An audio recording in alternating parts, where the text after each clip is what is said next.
It is we who should thank you. The records stored here are nothing short of extraordinary. There is much we could learn of Zodiac and his imprisonment, but perhaps you could offer us more focused guidance.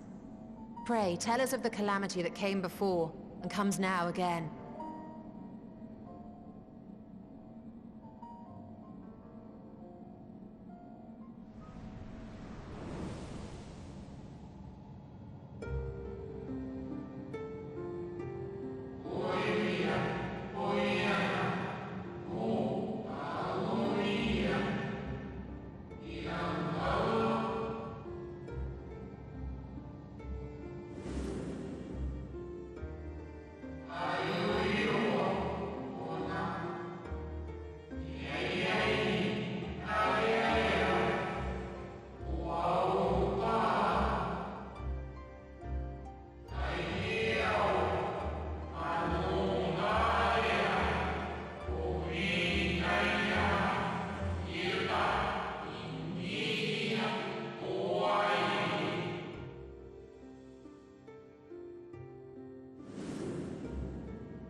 Were the ancients ever able to deduce its source?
Celestial currents. I cannot say I am familiar with the concept.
And so they sought a means to harness the forces of darkness, of activity and growth.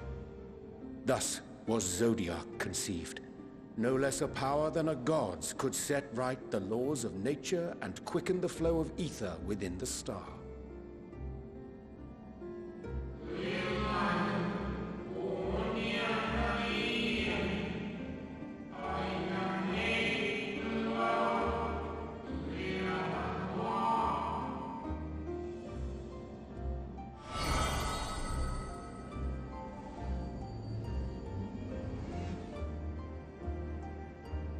Emmett Selk claimed that those who summoned Hydaelyn did so because they saw Zodiac's power as a threat. Is that true?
The Ascians set in motion 7 rejoinings before we came to oppose them. How many more worlds would have been lost had we not placed our faith in her? How many more souls living in the present would have been snuffed out for the sake of those long dead? Well, in light of recent events, I see no reason to doubt your words. And even if Hydaelyn is not a god in truth, if Minfilia believed that we should trust in her plans, then I choose to do just that. Which brings me to a rather important question. Let's suppose we try but fail to stop this second coming of the final days. Should the Source fall, what will become of the other worlds?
Yes, but what is it?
Our moonship pilot should be around here somewhere. Is that right?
Look lively, everyone! I know, this 1243rd inspection is a mite ahead of schedule, but it is of the utmost importance, for Zodiac, alas, is no more. As of now, our mighty moon has a new purpose, to bear the people of Etheris to safety! Our time has come, my friends!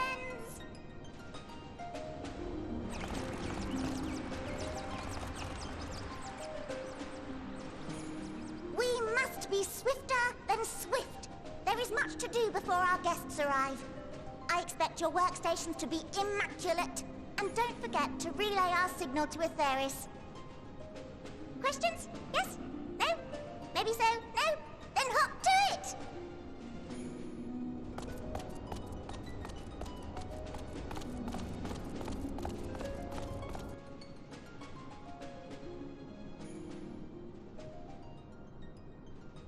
"'Tis a rather curious crew she hath chosen. Their endearing forms intended to ease the passengers' hearts, perhaps." Perhaps.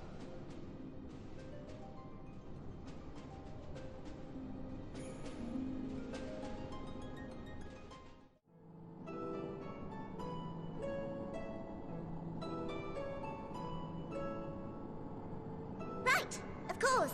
Introductions are in order. Ahem. My name is Livingway, and we are the Lotharites, created for the express purpose of commanding this ship and bearing the people of Etheris to a brave new world.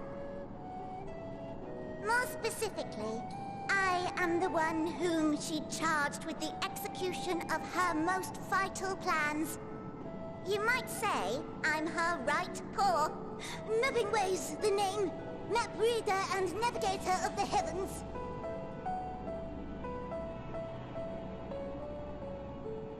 Pleasure to meet you all, but I'm still trying to make sense of this.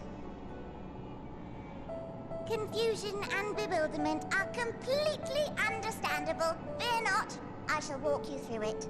The people of Aetherius, through no fault of your own, I'm sure, set in motion a series of events that, unfortunately, culminated in Zodiac's obliteration. Acutely aware of the imminent crisis, your parents sent you little ones on ahead while they began the necessary preparations.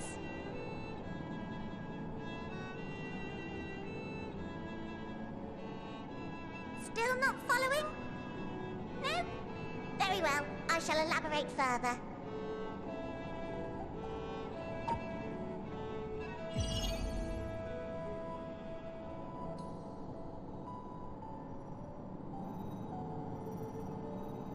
Here, we have Aetherius, your home, and the moon, where we are now. Without Zodiac around to keep things lively, so to speak, the celestial currents of the star have doubtless begun to degrade. A calamity of apocalyptic proportions will be visited upon Aetherius, bringing an end to all life. Very sad, that. So too hath the Watcher claimed. By thine unperturbed countenance, I gather this eventuality was anticipated. The doom and gloom. Oh yes, quite expected. Imagine, if you will, that Aetherius is a delicious carrot that I've forgotten to eat and left out in the midday sun. The most earnest wishes or prayers will not stop it from rotting to the core. So sadly, there's nothing to be done but to abandon said carrot, Aetherius, in case the metaphor is lost on you, to its grisly fate. And this moon will serve as the vessel to deliver us to a new home.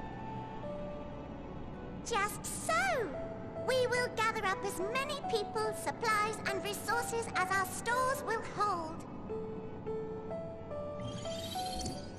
And then, once everyone is aboard, it's off to another star. Easier said than done, admittedly, for one does not simply hop from star to star on a whim. Which is precisely why we've spent countless years constructing the most propulsive of propulsion systems. We ought to make it to our destination in 2 shakes of a rabbit's tail.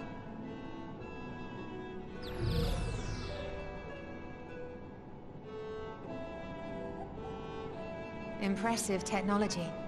I dare say it is beyond anything we have ever seen. No need to shower us with praise. All we've done is faithfully carry out the instructions left to us by Hydaelyn. Back in the old days, when she was still just Venar, she was dedicated to the study of the world and its inner workings. And the Watcher, the real one, not the simulacrum you met, was one of her fellow researchers. We and this wondrous vessel masquerading as a moon are products of their knowledge and know-how. There's certainly more to you all than meets the eye. Might I ask where exactly you intend to take us? We identified a few promising candidates for resettlement some time ago, but we cannot guarantee that they are fit for habitation. Moreover, the ship can only travel in short bursts. We intend to go down our list, hopping from star to star, until we find one suitable for resettlement. No need to worry, though. The vessel is being refurbished with accommodation for an extended stay as we speak. While we did have to rely upon outside help to determine what amenities were essential, I dare say we have risen to the challenge. Help? From who?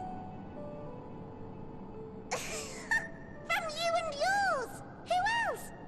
Each time we woke to perform regularly scheduled maintenance, we were greeted by the resources you sent us. What better way to learn about preferences and proclivities of our present-day charges? Ah, but you're still adorable little children. Perhaps your elders were responsible for the deliveries. I'm not sure what led you to conclude otherwise, but I can assure you that we are all grown men and women. And I very much doubt my elders know this place exists, much less how to send you so much as a starlight missive. What? Then who in blazes let you on my moon?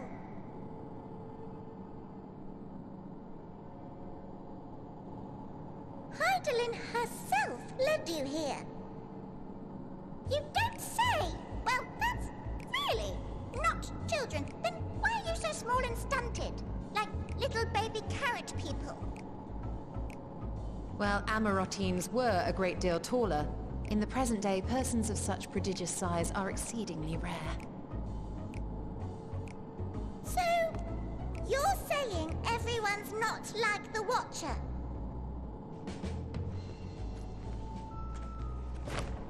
Oh, confound it all! Someone could have at least scribbled a note about your profound miniaturization. That tome in thy possession. Oh, this? One of the first books sent to us.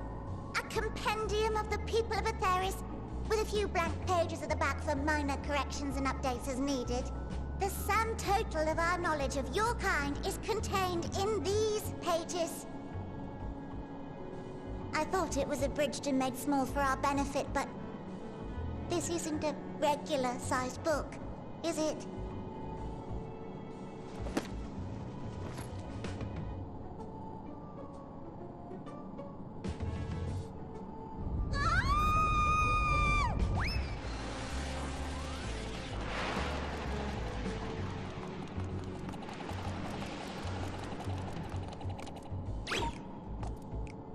Building Way, can you hear me? Yes, we're all very busy.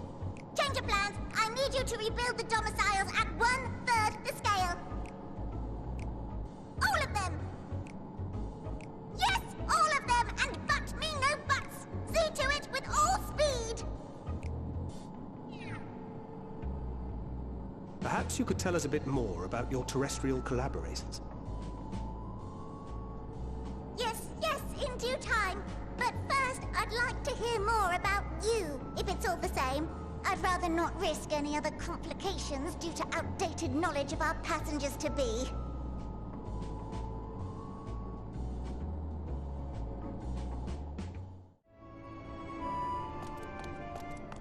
Ready in the teleporter.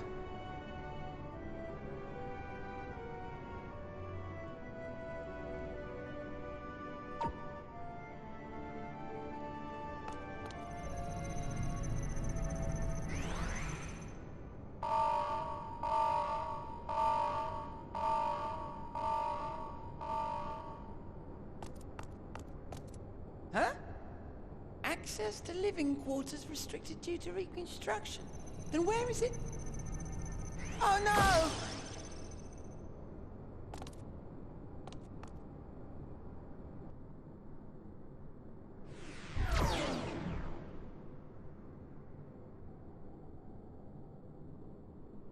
A private audience, as thou didst request, for reasons I know not.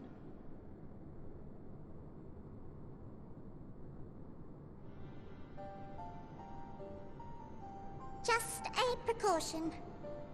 I'd rather I didn't have to ask the question at all, but I take my responsibilities very, very seriously.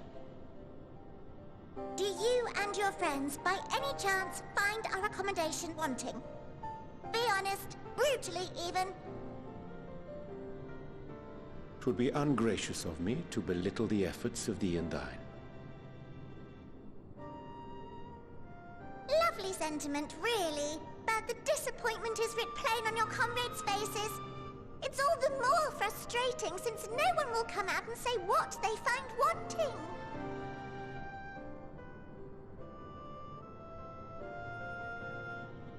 If there are faults in our work, we need to know.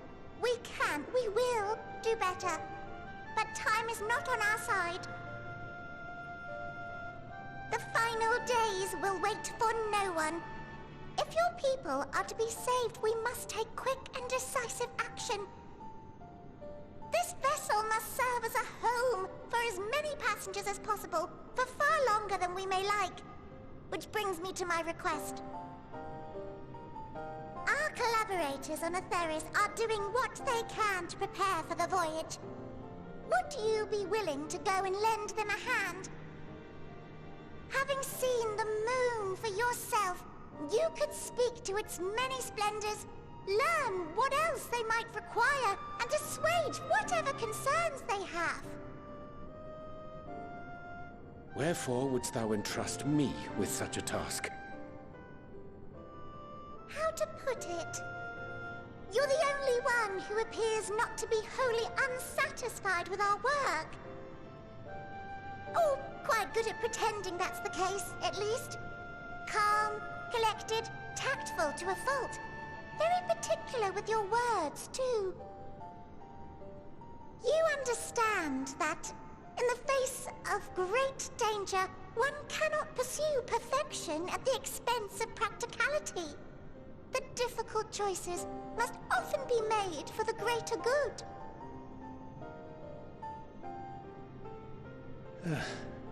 And so fate doth conspire to set my feet upon this path once more. Come again?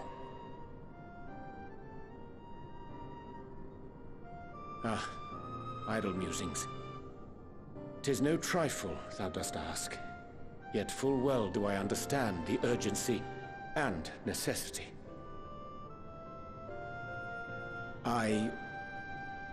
Oh, dear me! Dear me! I was terribly sorry for the mix-up. It's a bit of a malfunction. I hadn't realized the residential quarters were inaccessible, you see. But you're still in one piece. So, all's well that ends well, yes? Won't happen again. I promise.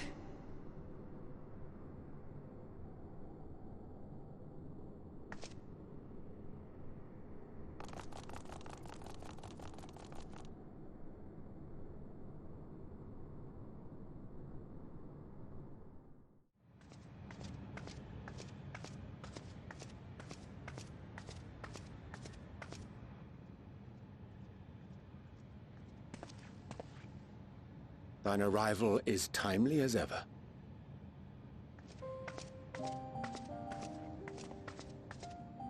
Thou didst chance to overhear my conversation with Livingway, I presume?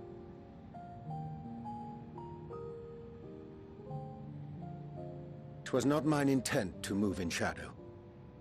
Nevertheless, I have been asked to do that and more yet again. Is it so plain that these strangers could intuit it at a glance? My capacity for silence and secrecy, and duplicity. And Grahatir did contrive to deliver the first at the price of his own life. I was complicit in the scheme. A sacrifice averted for a mercy. Would that I could say the same for Menphilia. One life for one world. And by that bloody bargain, brokered by my hand, were the scions robbed of a dear comrade, and Flamine her beloved daughter.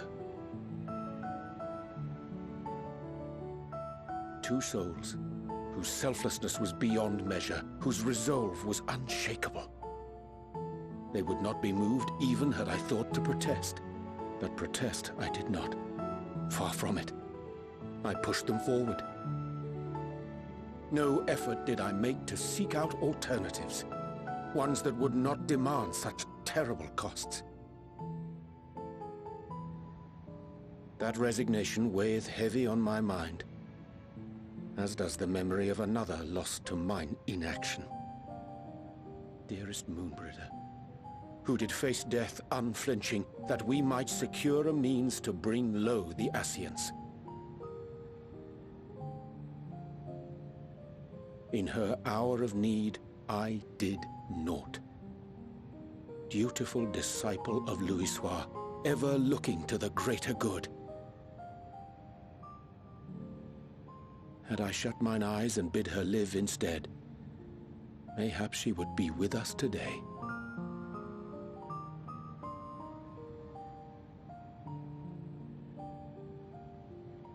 Selfish wants, born of everlasting regrets.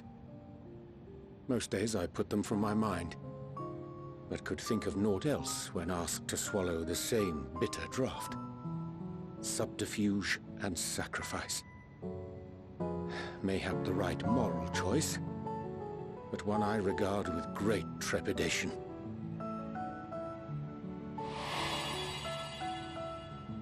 The calamity of Amarot was a tragedy beyond reckoning, one which must never again come to pass.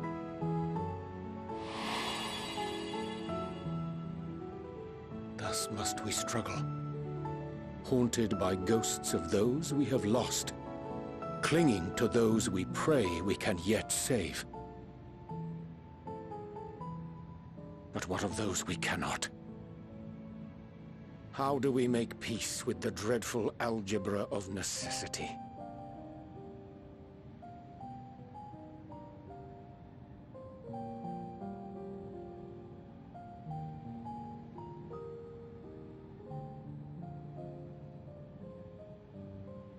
Sage counsel indeed.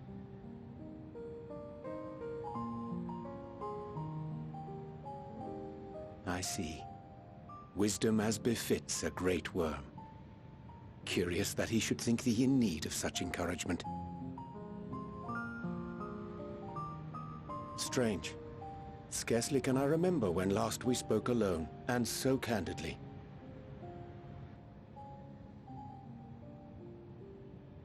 I thank thee. For all my supposed skill with words, I find it difficult to express such private thoughts. As for the Loporrit's proposition, I will take time and consider how to respond. 'Twould be to our mutual benefit if we could converse more openly with our aspiring caretakers. A concern I should be glad to address on the Scion's behalf. To dispense with all pretense and bare one's heart to another is a frightening thing indeed. But we cannot move forward ere we take that bold first step. A lesson I have learned many times before. And today.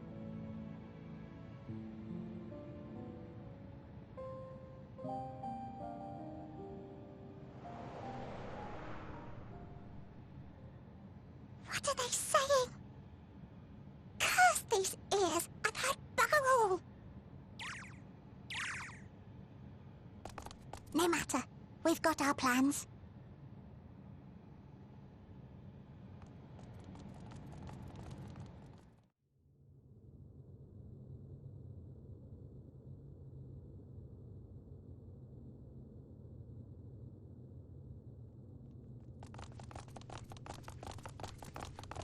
And what, pray tell, do we seek at the Watcher's Palace?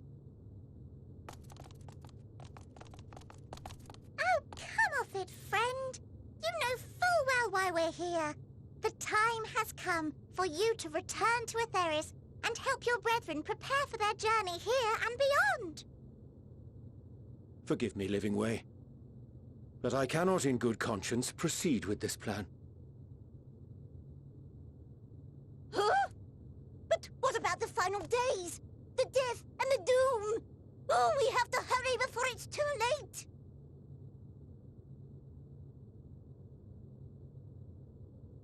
Your unflagging commitment to your duty is endearing, to say the least.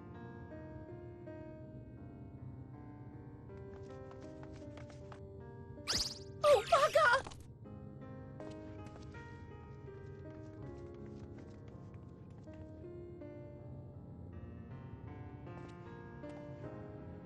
Be at ease. They bear you no grudge, nor do I. How could we, having come to understand your purpose? For millennia, you and yours worked tirelessly towards the singular purpose of this heavenly vessel's construction. An arduous feat by any measure. 'Tis clear you have spared no effort. Why, your very names are a testament to your dedication.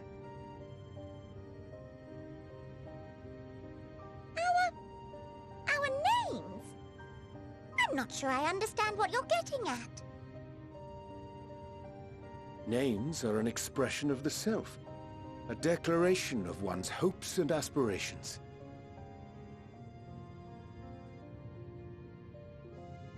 Your use of contemporary, uncomplicated nomenclature doth ensure clarity of purpose. There can be no doubt that your love for the people of Aetheris is boundless and pure.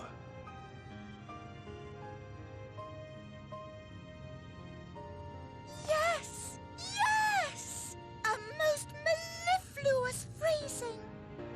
We Loporrits were born of Hydaelyn's love for Aetheris. That shining, shimmering blue jewel, brightest star in the sky, brimming with life and possibilities.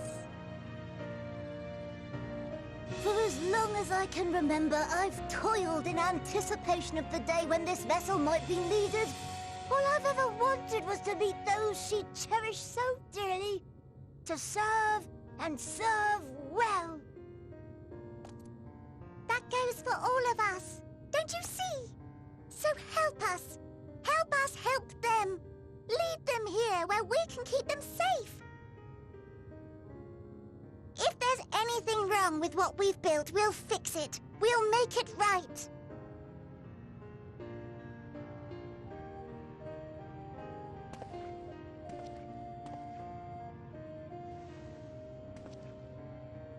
Your works want not for repair. Yet there remaineth much for you to learn of men, and your own kin besides. Singing Way, thy name bespeaketh more than the simple marriage of rhythm and rhyme. The songs of Aetheris are beyond counting, and span the length and breadth of emotion. Maps are monuments to man's pioneering spirit, and his devotion to charting the furthest reaches of our star. Many have devoted their lifetimes to exploratory pursuits, to venture unto the highest mountains and the deepest oceans in search of unknown frontiers. And thou, my friend, I do not think we have met. My name is Puddingway. Puddingway? Yes, indeed.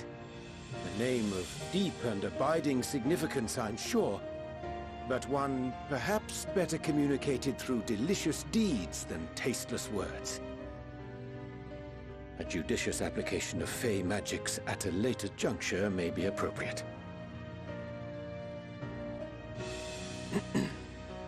And Living Way.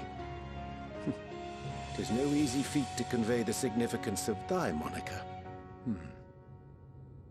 When I was a bookish boy, a dear friend of mine was fond of peppering me with questions as I read, to my occasional annoyance.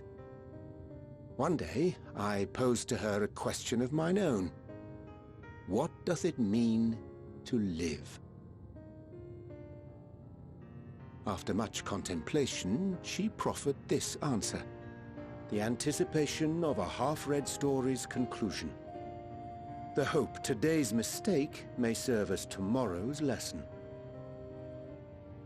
The wish that a new acquaintance may one day call thee friend. She believed it to be all these moments and more. I want to understand, but... I, too, still labor to find mine own answer. 'Twould be my pleasure to assist you and yours in embarking on a journey of self-discovery and enlightenment. For thee.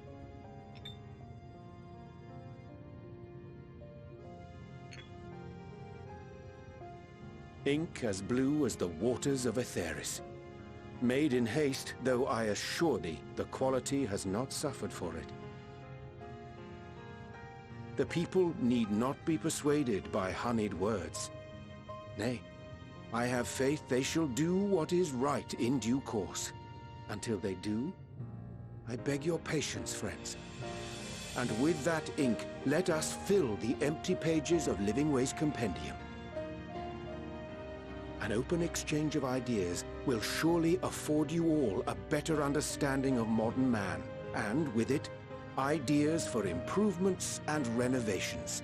But more importantly, it shall empower us to together find a way forward.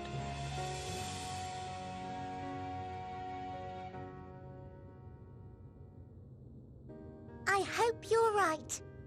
Thank you for this lovely gift.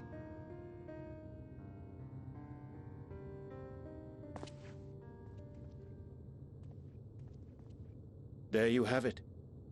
I shall remain with the Loporrits to ensure that all is in order. Though we must needs prepare for every eventuality, you would all agree that the evacuation of our star is a last resort.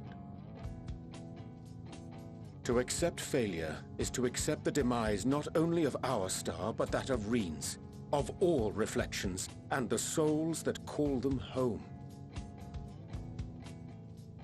Which is why I have every faith that you shall fight to the last, that such drastic measures may prove unnecessary. Should the worst come to the worst, and I pray deeply that it won't, I'll take comfort in knowing preparations were made under your watchful eye. Aye, thou mayest be assured that if calamity cometh, not a soul will be left behind, if being the operative term.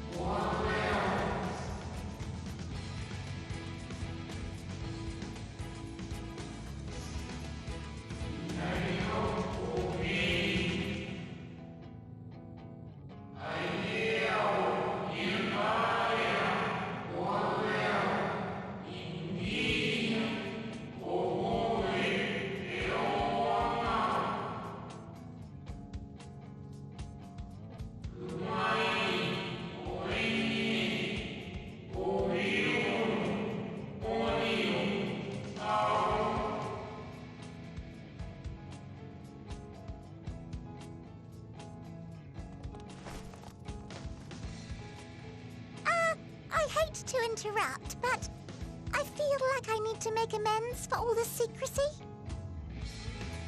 Think nothing of it. We haven't been the most gracious of guests. Do convey our apologies to Growingway and the others. But of course! And when next we welcome more guests from Aetheris, we'll have learned to be much more hospitable hosts. Oh, and circling back to the matter of inappropriate secrecy, we ought to discuss our benefactors. Agreed. The Sharlayan Forum, yes? What? How did you know? The more I heard, the more obvious it became. The Forum's aims align closely with those of your anonymous patrons. A telling coincidence would be an understatement. Though had we not taken it upon ourselves to peruse certain restricted tones in Labyrinthos, we might still be unaware of their plans. But let us continue this discussion upon our return. I dare say we have kept Alphino and the others waiting long enough.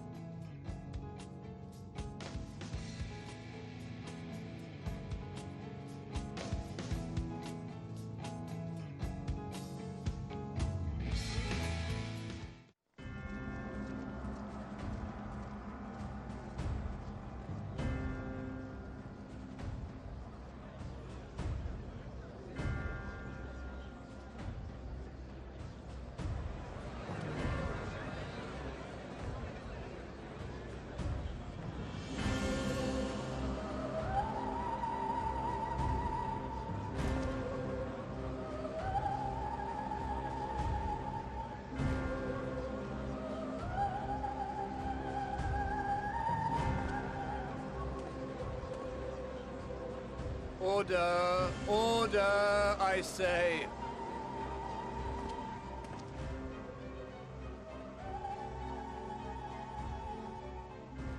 I thank you all for gathering here on such short notice. This day we must speak of grave affairs and their implications for the future of Sharlayan, nay, of this very star. Said affairs concern all citizens. And so we have called for a public assembly.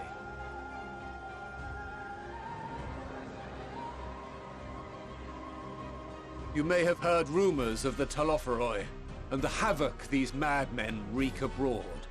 Under normal circumstances, we would pay little heed to petty disturbances outside our borders. The final days, however, are another matter altogether. For we dare not ignore these prophetic words of Eld.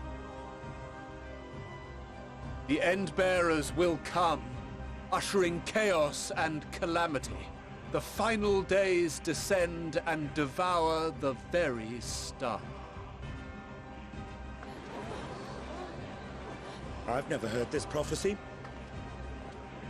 Is it true? Will all that really happen? Calm yourselves. The time has come to speak of the Forum's most sacred duties.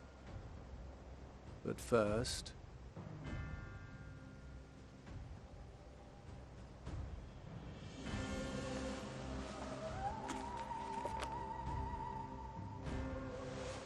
Give voice to the voiceless.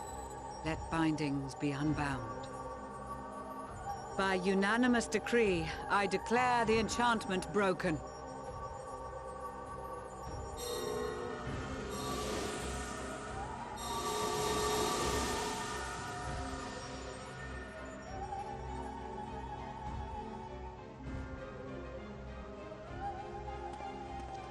Master Leveilleur, if you would.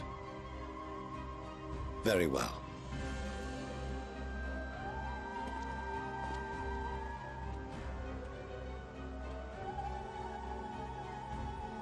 "270 years ago, our forebears began an expedition in the Dravanian hinterlands, in search of a route to access the ethereal sea.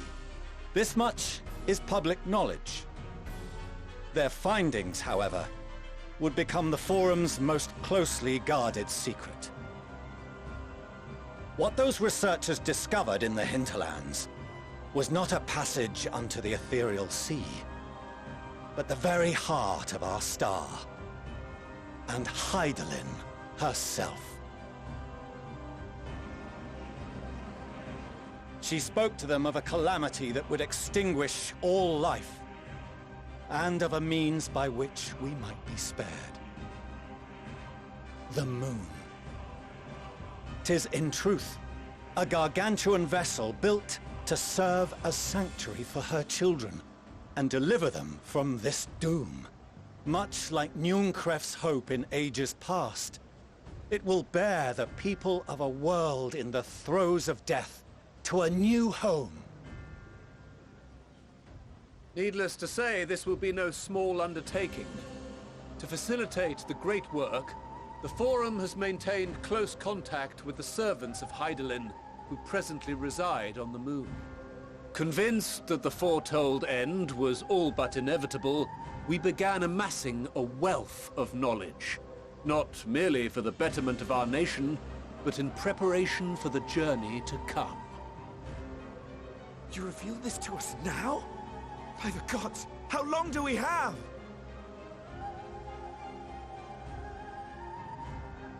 While we cannot say with certainty, we believe the hour to be nigh. We received a transmission from the moon suggesting as much not long ago. Which is why we must in earnest begin preparations for the Great Exodus. For his impressive contributions, and the leadership he demonstrated during our withdrawal from Dravania, we have elected Master Leveilleur to oversee this initiative.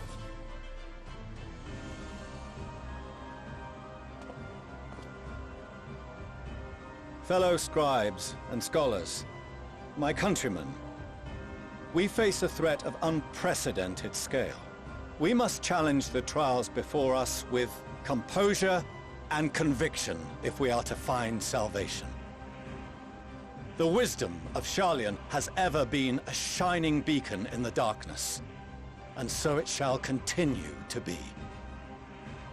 It is our solemn charge to see our heritage preserved for future generations. for those who will come after. We will brave a new frontier.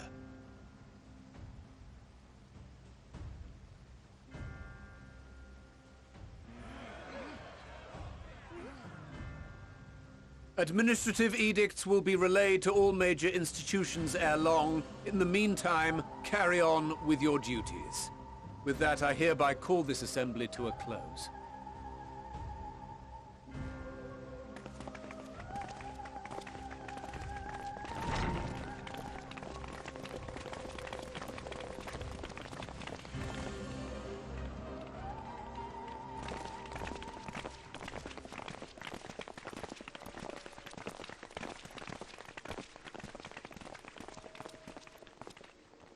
Do you remember what Mother told us when we visited home?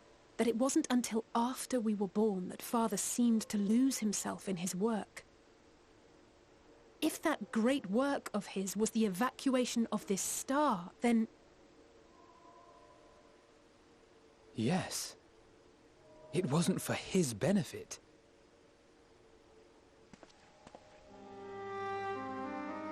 Would you mind waiting here a moment? I wish to speak with Father before we leave.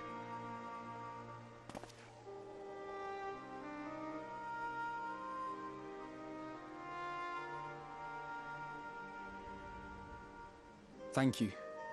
I shan't be long. If it's all the same to you, I have a few choice words to share with Father as well.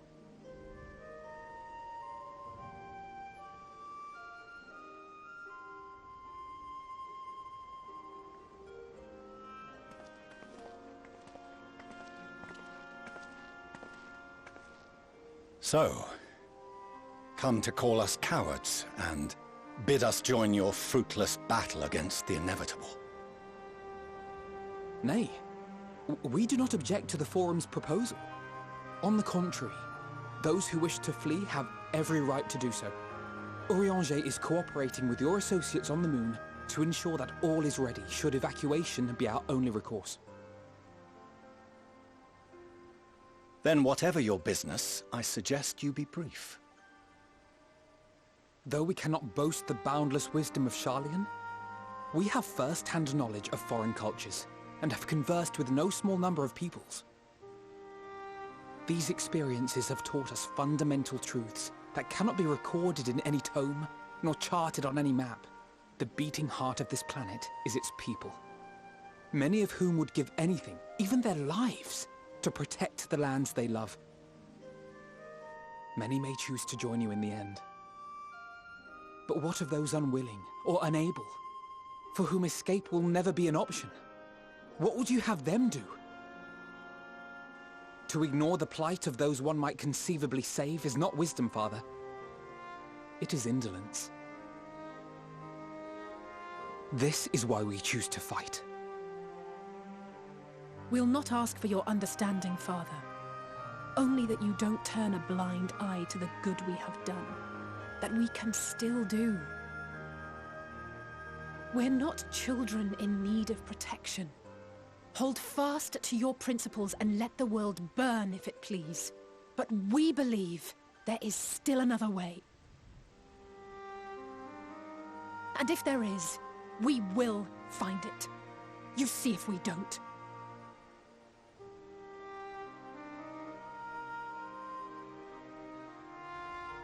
Do as you will. Just stay out of our way.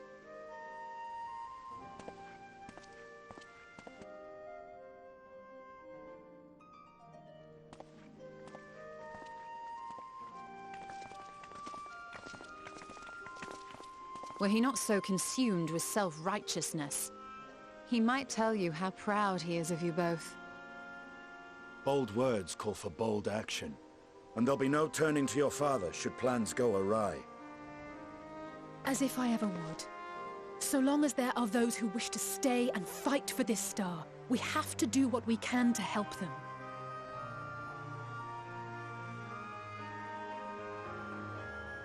And if we're to do that, we'll need to be well rested. Wouldn't you agree? And having triumphed over what we once thought to be the source of all evil, I can think of no one in greater need of at least a dozen winks.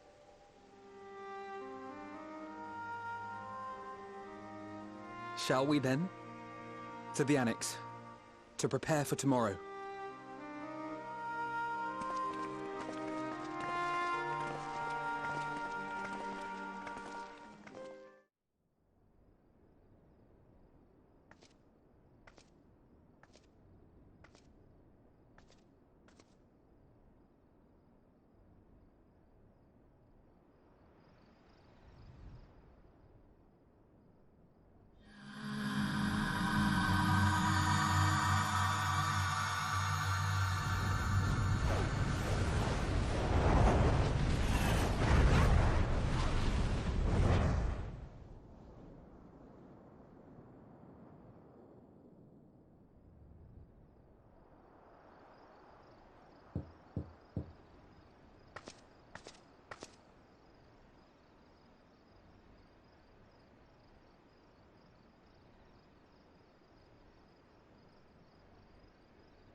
You're still awake. Good.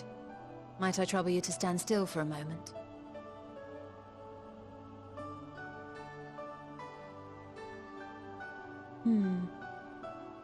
Nothing appears out of the ordinary.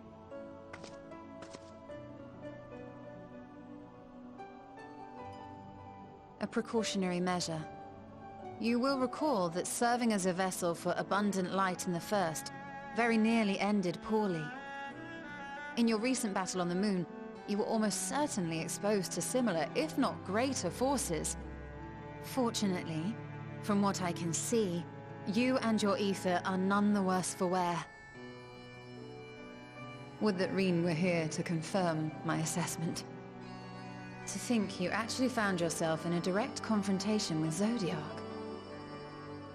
As if Xenos gallivanting about in your body was not misfortune enough. Did you so grossly offend every single deity in a past life that they saw fit to place a curse upon your soul? Forgive me. That was in poor taste. I recall vividly how battered and broken it was in the depths of Amarant. Would that you could have seen it with your own eyes. Mayhap then you would understand why the greater part of me is glad you did not. It was a horror beyond description. Promise me you will be careful, that you will seek my counsel if you feel unwell. That puts my heart at ease, if only a touch. I suspect it will grow colder as the night wears on, so do be sure to stay warm. Sleep well. May the shadows keep you.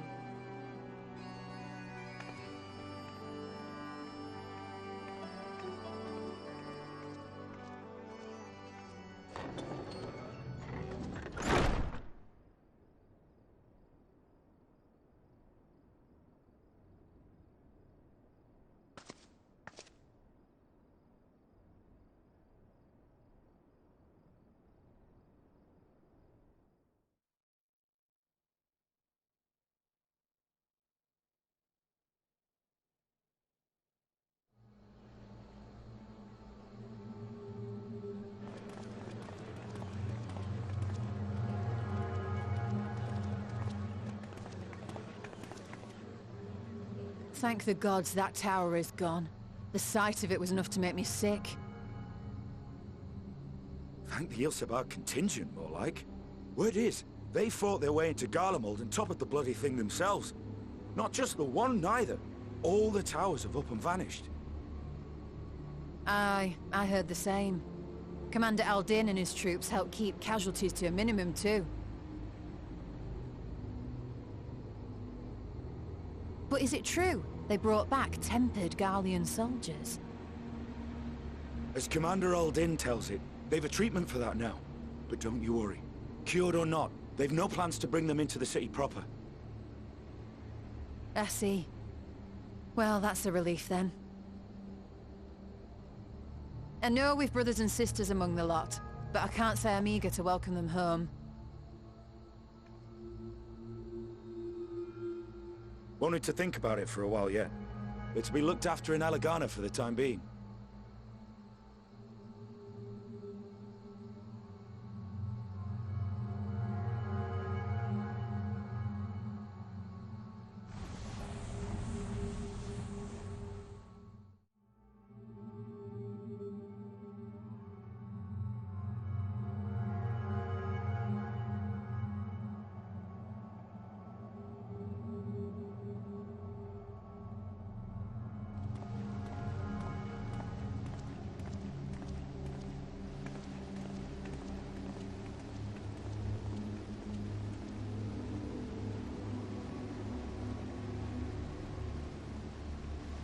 Another day, another commission of paramount importance.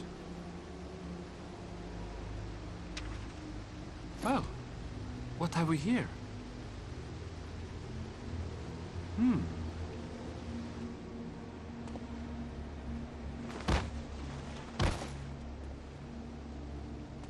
Hey, are you all right?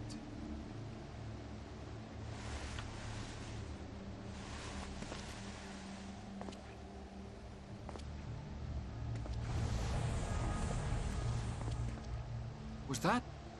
No. The shadows play tricks, nothing more.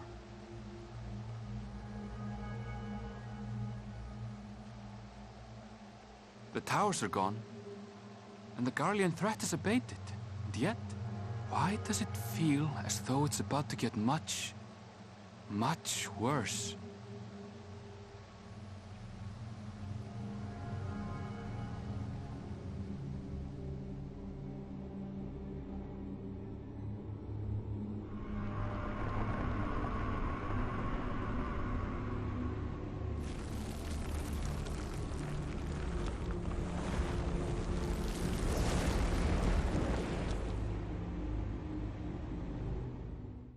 And lo, vile beasts did rise.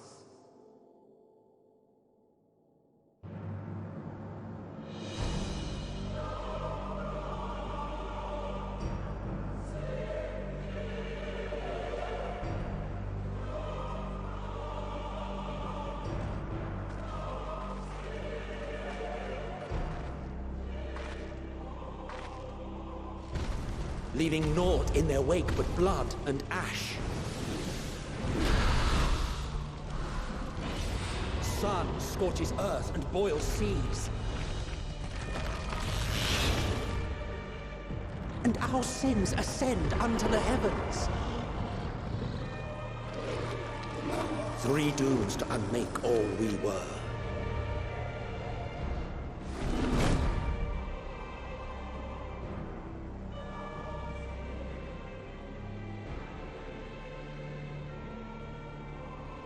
The sky burns.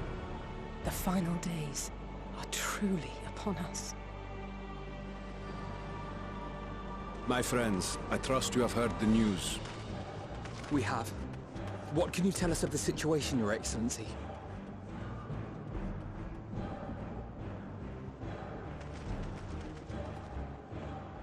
Last night, the Isle was rocked by tremors, and the earth itself cried out. Aloft, the heavens began to burn. From all about, unholy beasts, the likes of which we had never seen, came forth in fury and rage. No. To say they came forth would be inexact. The people of Radzat-Han themselves transformed into these baleful fiends.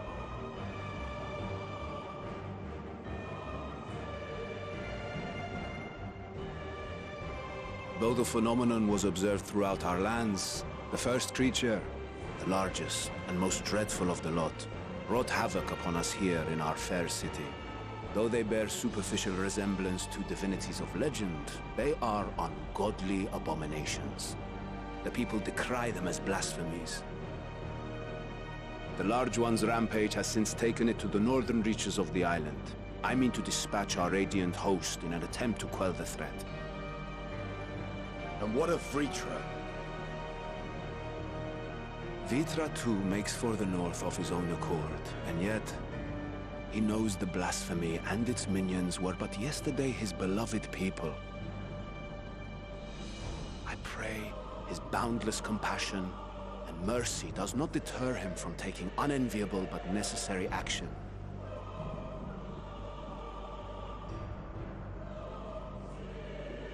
Understood. I ask that you allow us to aid you in quelling this threat. You would risk your lives to help us yet again? I have no words to express my gratitude. Our regiments approach the north from several directions, with a number of units set to depart from the docks of Yedlinland. They will make landfall in an area of dense jungle, where one can expect to encounter dangers even beyond the fell beasts we hunt. I leave you to your preparation. You will find me at the docks when you are ready to depart.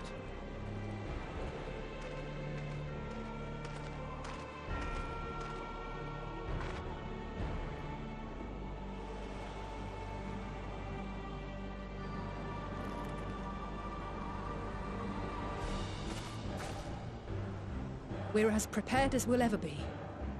Let's go.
As I feared.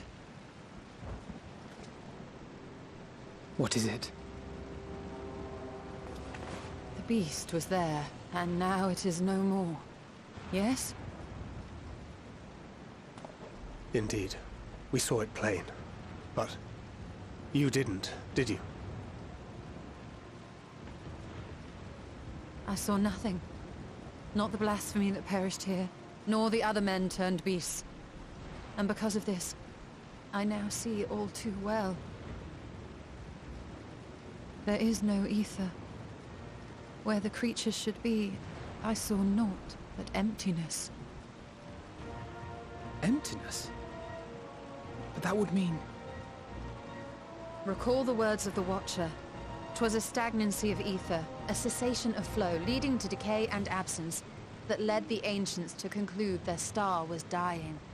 This is the same phenomenon. The instant these people are seized by the transformation, their ether begins to rot and crumble away like dried mud. Until, from their corporeal forms to their very souls, naught remains. But the beast spoke with its dying breath. Surely at least a sliver of the man it was endured.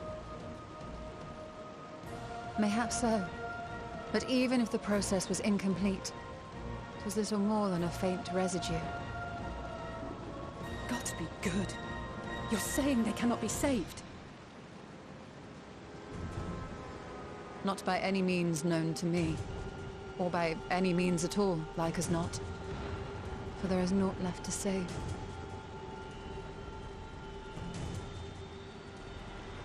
They return not even to the ethereal sea.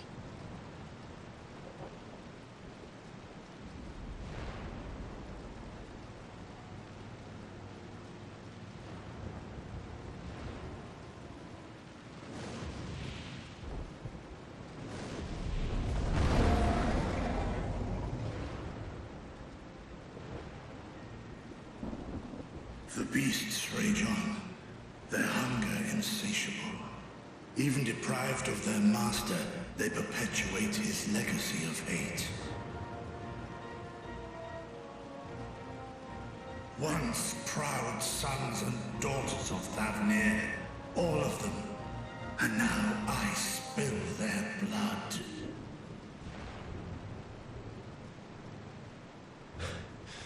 Vitra, my friends, I am heartened to see you safe.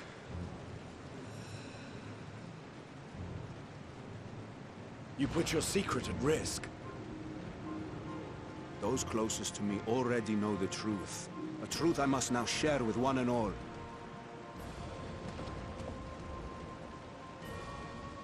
Vitra, calamity has come to Radzatan. Our fair nation is rent by screams of pain and despair. More than ever, we require a strong leader to shepherd us through the storm. Reveal your true self to our people, Vitra, and guide us to salvation. What madness is this, Iwan? Thou dost forget thyself. Were we to reveal our duplicity, it would do naught but foster confusion and chaos. Nay, I shall remain the Satrap's loyal ally, and do battle with the beasts. Easing hearts and leading the people to safety is thy task, and thine alone.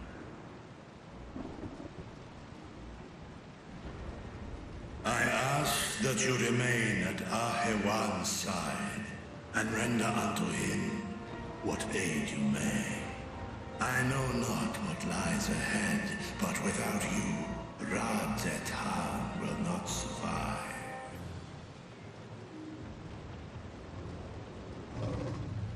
Take me with you. I am as at home fighting in the air as I am on land. Take me with you. Were my words unclear? I require no assistance. Thy place is at Ahewan's side. Estinian, here.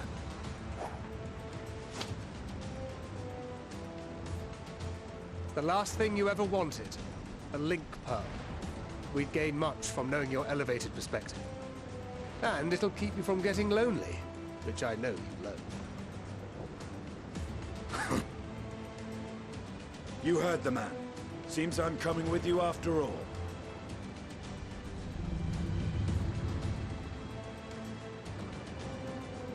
Then I pray thy grip is iron. Be it on thy head if thou dost chance to fall. Fair enough. Now, shall we?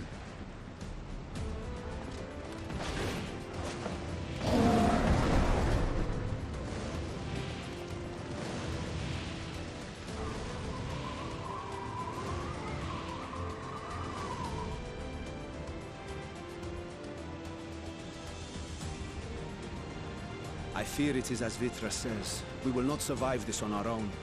While I am loath to impose upon you again. I would insist if you did not.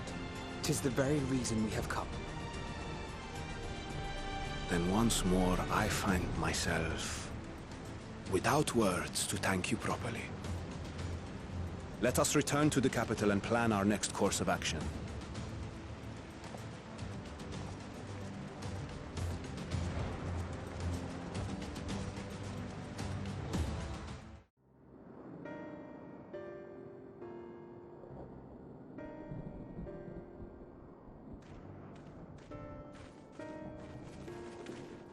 There you are. You've spoken with the survivors. Indeed. We thought to share what we have gleaned, that we might together gain a greater understanding of present circumstances.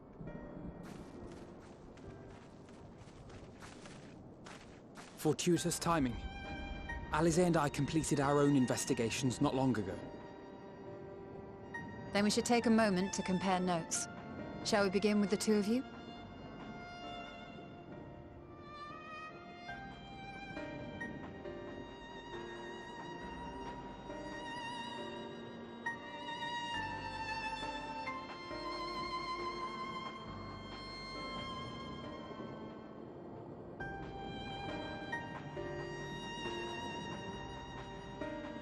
So the merchant Karzal was gravely concerned about his business in the days preceding his untimely end.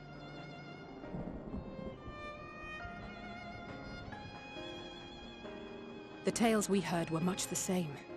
The first victims to be changed into blasphemies were all overcome with anguish of one manner or another.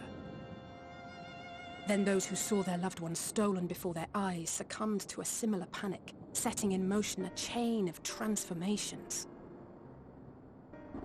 Fear, unease, despair. These negative feelings serve as a catalyst. If so, then it is not unlike the calamity that befell the ancients. With their creation magics, they unwittingly gave form to untold horrors. Had they simply lost control, surely it would have manifested in many forms, not all of them monstrous. Yet somehow, this phenomenon is triggered solely by the darkness in their hearts, a common thread with what we now witness. Common, but not identical. While the beasts the ancients faced were forged with magic alone, those of today are born of sentient beings. Why remains to be seen, but there is one fundamental difference between us and our predecessors. Our souls are sundered, whereas theirs were not. Perhaps that single variable makes all the difference. If I may, there was another detail that troubled me. We have it on good authority that Karzal's transformation took place before the skies began to burn. What? If that's true, then the situation's more dire than we realized. It means even if there's no ominous sign presaging the final days, anyone, anywhere, has the potential to become a beast. Even in lands we thought safe, even as we speak.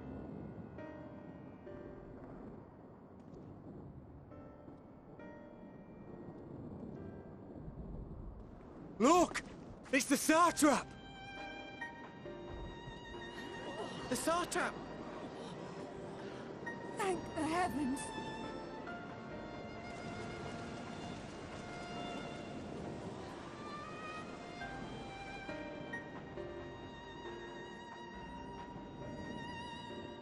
My countrymen, I am relieved and heartened to see you strong and safe. While the danger has not yet passed, far from it, allow me to assure you that the beasts that raged within the city walls have been exterminated to the last. Outside this sanctuary, the brave men and women of the Radiant Host and our dragon ally continue to battle our unholy foes. I pray these tidings put your minds at ease and help you calm your hearts.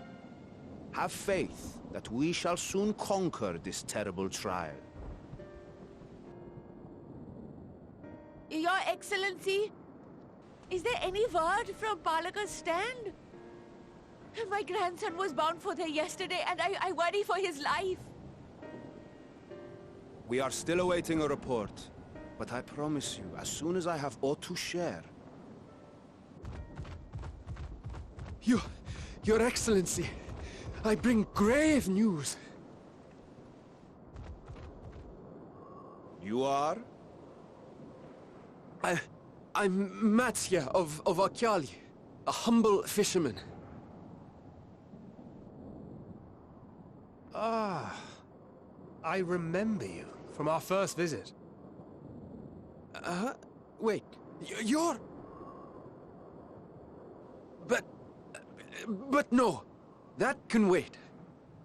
When the skies turned red, I set off for Balaka's stand, fearing for the safety of a friend. But as I drew near the village, I saw dreadful beasts all about. No! Gods have mercy! Your Excellency! Save my grandson, I beg of you! We will spare no effort to save all we can, but you must remain calm. Calm? You tell me to be calm? You saw those beasts? They tore our bravest warriors limb from limb! What if we are too late, huh? They catch him, sink their fangs into him? The fangs! The screams! Get away from her, now!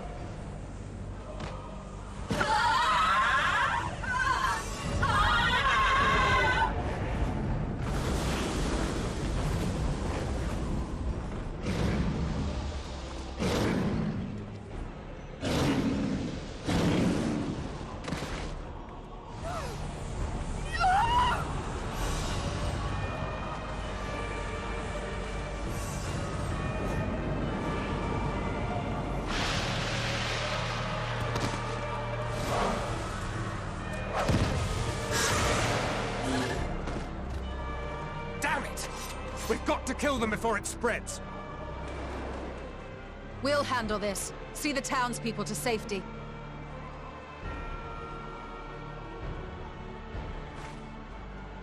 Run! As fast as you can!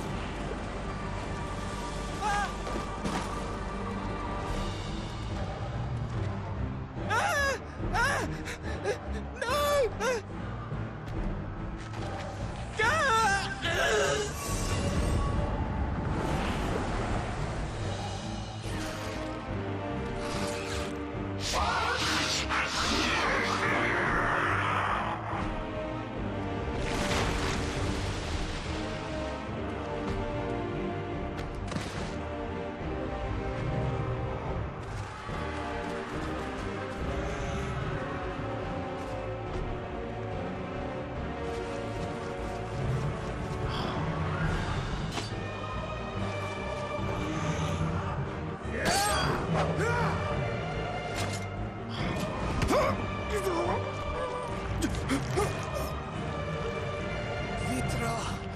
Our people, you must save them.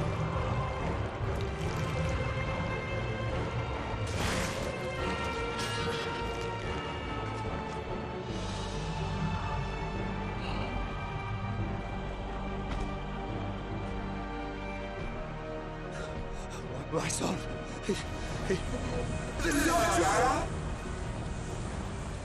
Enough! You must run. For their sake and your own.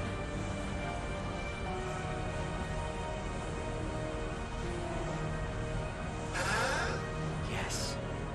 We'll survive. You must.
Be strong, my friends!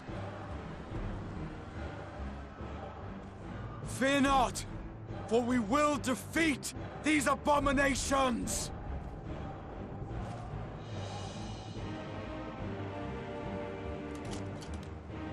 Brave men and women of the Radiant Host, lend your Stola and Thancred your aid. Let not a single beast escape. The rest of you, flee this place. Carry the wounded if you must. Head indoors or underground. Above all, stay calm. No beast will follow you. We will see to that.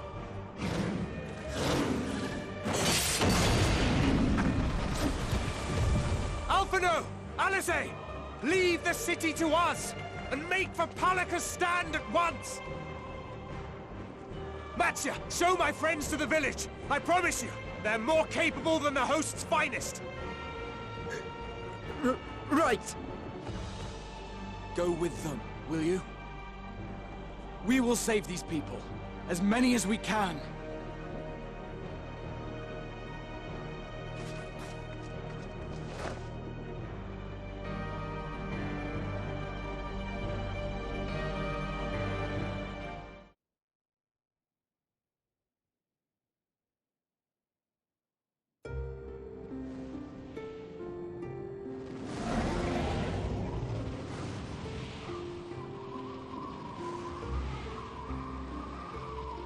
No more enemies to trouble us here.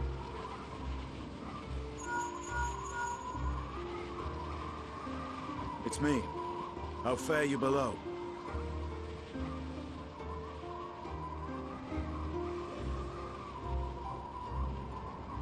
Understood. I will inform Vritra. Chaos and panic sweep Razat Han, and many more have succumbed to the transformations.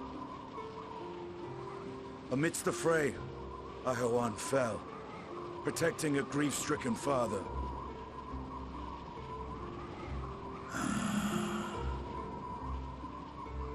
My friends fight alongside your Radiant Host to secure the capital. Beasts have been sighted in Palaka's stand as well. We have divided our forces in hopes of quelling the threat there. Of small solace is that we now know what triggers the transformation. As my companions tell it,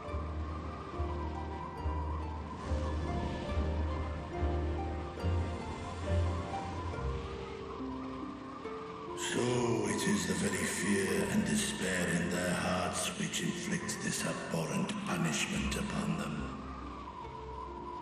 A nightmare from which my children will never awake. O capricious and cruel fate, they are undeserving of such condemnation.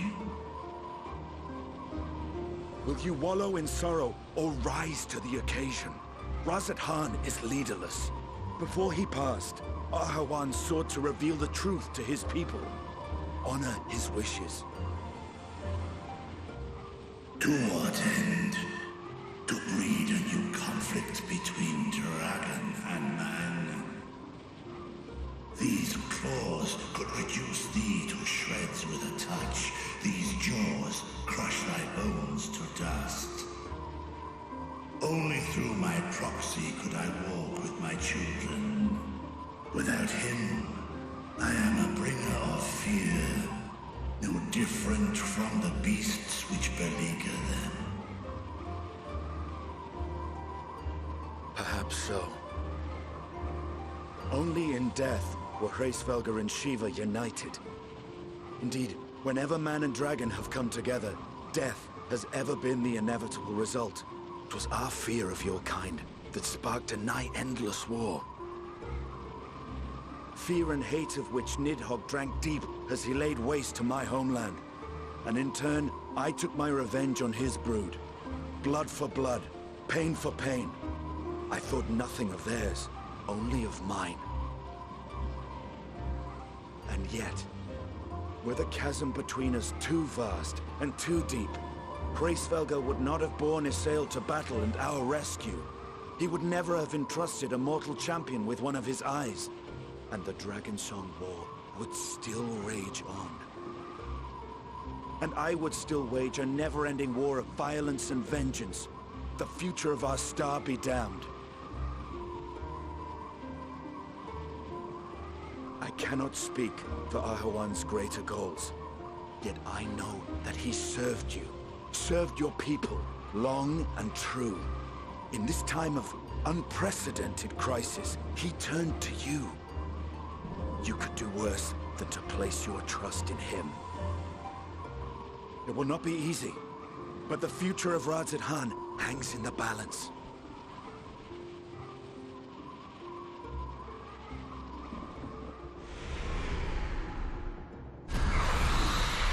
We have company.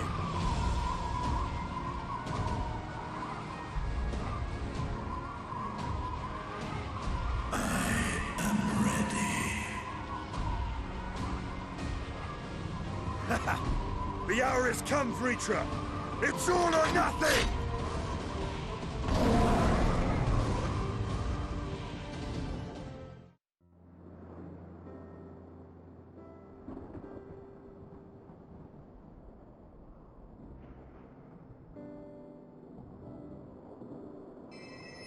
Courage, friend. The pain will pass. Has anyone seen Mevan?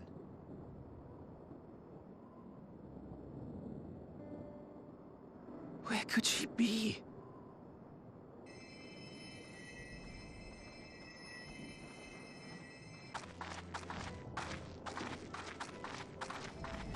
We've dealt with all the blasphemies, and made certain no villagers are still in hiding. Good work. We've otherwise tended to the wounded as best we can. What will become of us? Help is on the way, surely. We may have to abandon our homes now, but we will return, someday. But where can we go? Is anywhere even safe? That I cannot say. Well, I can. Nowhere's safe. Run all you like, but there's no escaping these things. And even if I could... it's too late for my family.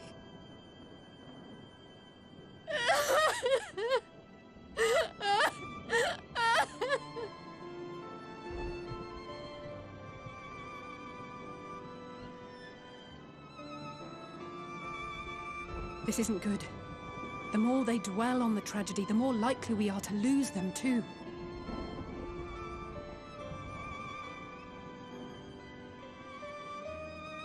My friends! This is a place of worship. Should your heart quake with sadness, cast your mind to the heavens and remember. Remember the teachings of the old gods. Did they not implore us to stand fast when waves of sorrow break against our shores?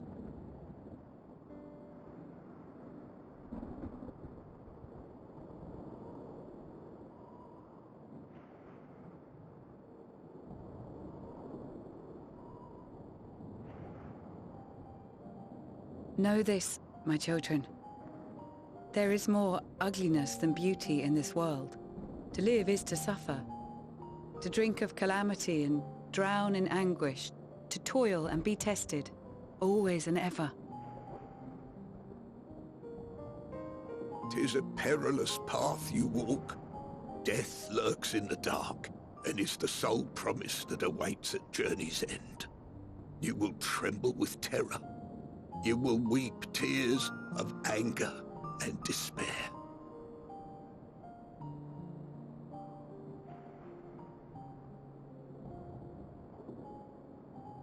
But do not avert your eyes.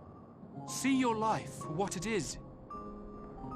Then will you see how the hardships make you strong.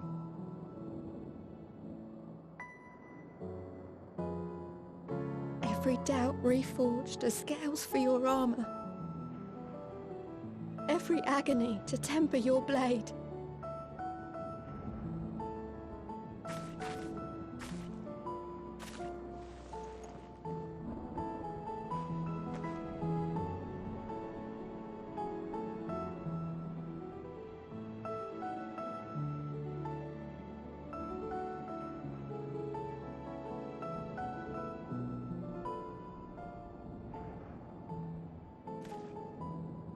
Thank you, lad. We'd almost forgotten who we are.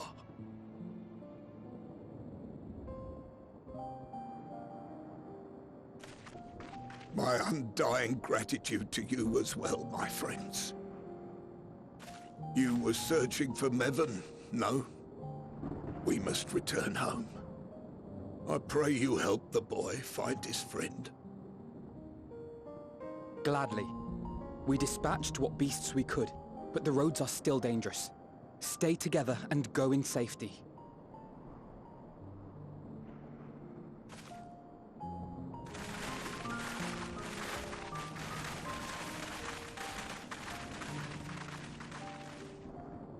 That was very impressive, what you did back there. Those words seem to resonate with your people. They should.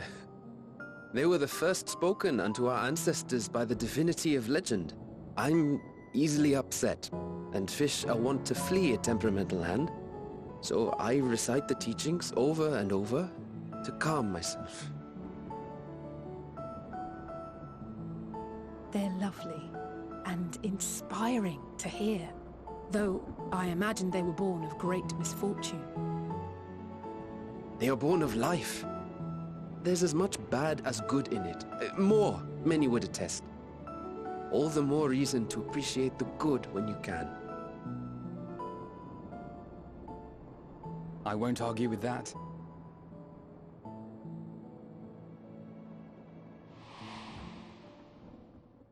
In darkness, seek joy.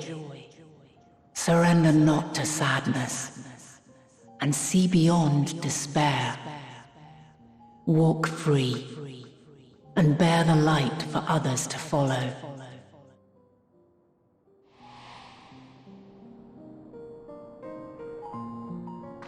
And with that, let us see if we can't find Mevon.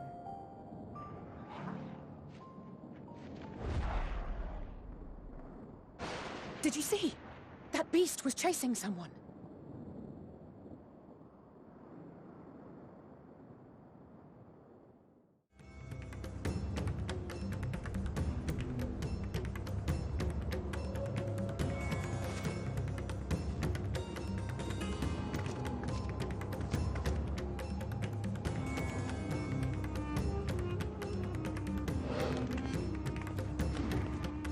That's her! No, I'm sure of it! Mevon! Don't, please!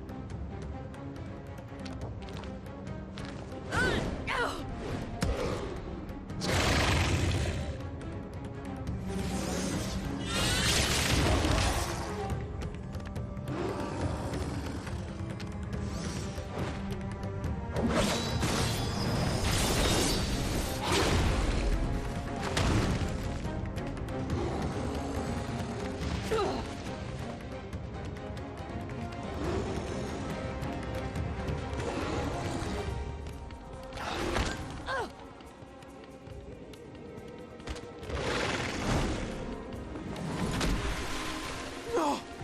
God have mercy!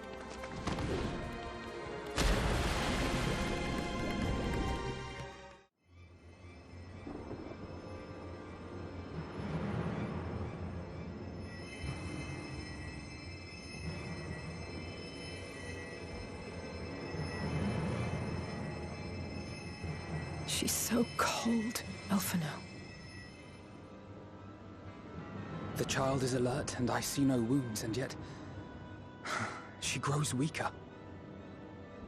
My spells can do no more. What she needs is a change of clothes and a warm bed. We must hurry back.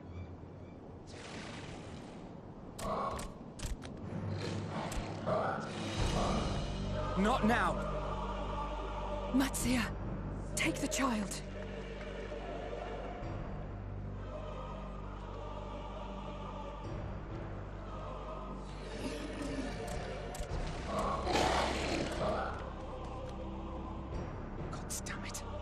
It appears we've made enough noise to be heard for miles around. More will be upon us ere long. We make our stand here. Mattia, can you take her back to the village? But the child... All by myself? You can't be serious! The beasts will follow you home unless we stop them here. And so we shall. Be strong, Matzia. Her life is in your hands. Right. I can do it. I know you can. We'll keep them busy, Matzia. Go! Quickly!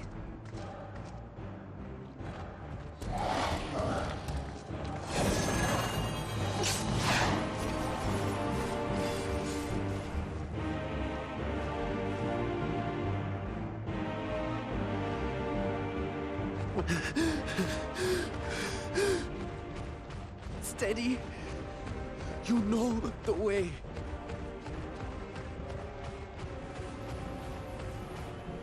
No! No! Not you too!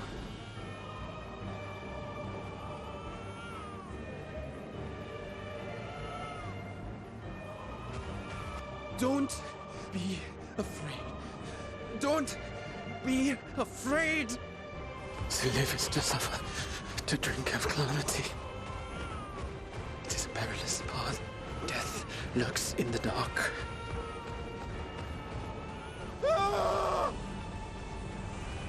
No! I'm not afraid! I'm not afraid! Ah! Do not avert your eyes! See your life for what it is! See how the hardships make you strong! Every doubt reforged!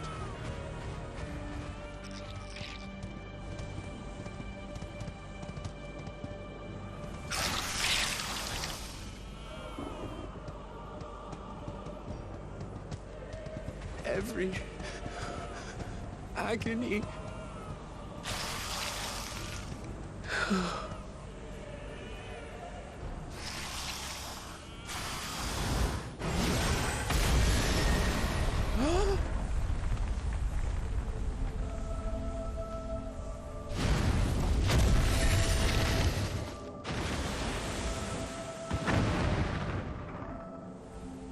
The divinity?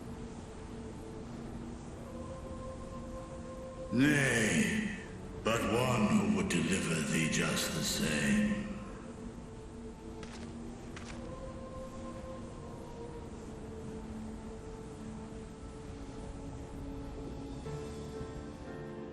Please. You must save the child. She is all that remains of Mevan and Grasef. Please.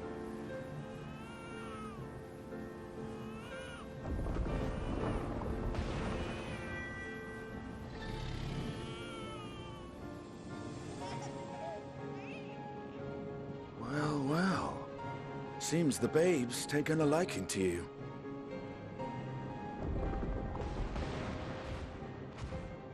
Thou art strong, little one. Let us convey thee to thy home.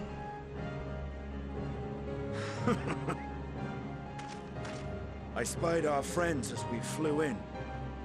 They appeared to be holding their own against the Horde.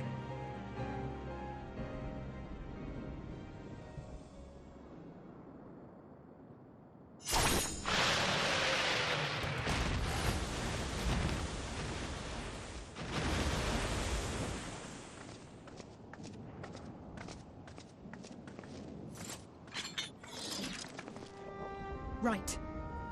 That's the last of them. We should hurry and find Matzia.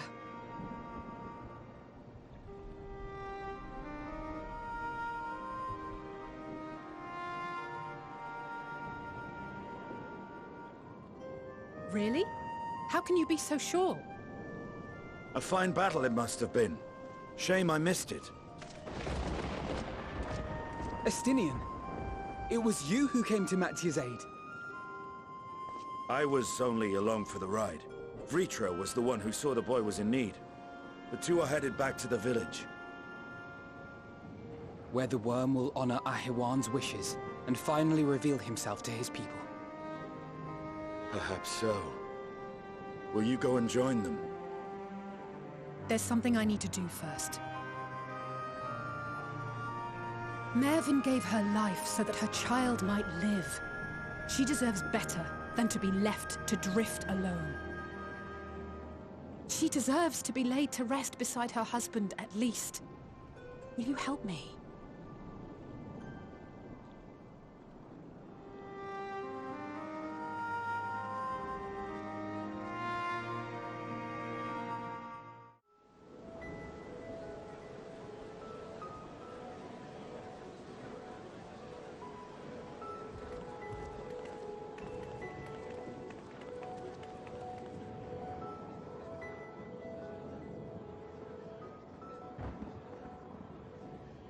Look! Someone's coming!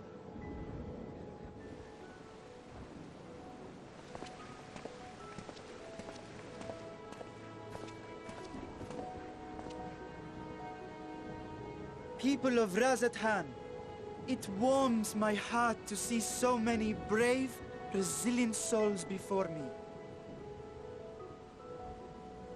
Today, I would share with you a great revelation.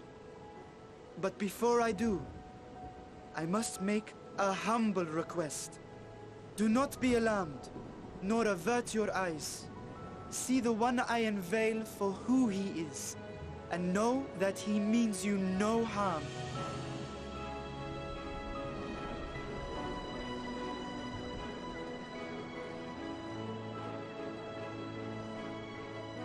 Very well. I dare say it can't be worse than the horrors we've already seen. Many thanks.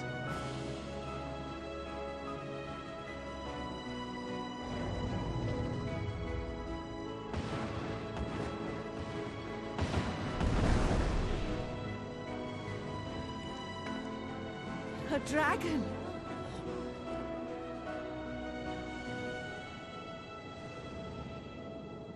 Wow!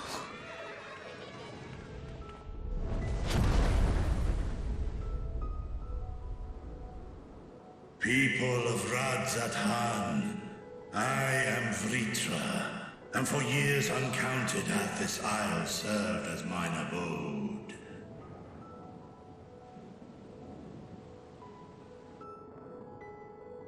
'Tis as the Satrap's ally I am known.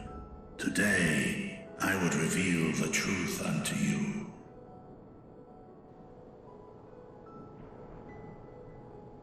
Let us hope they accept him.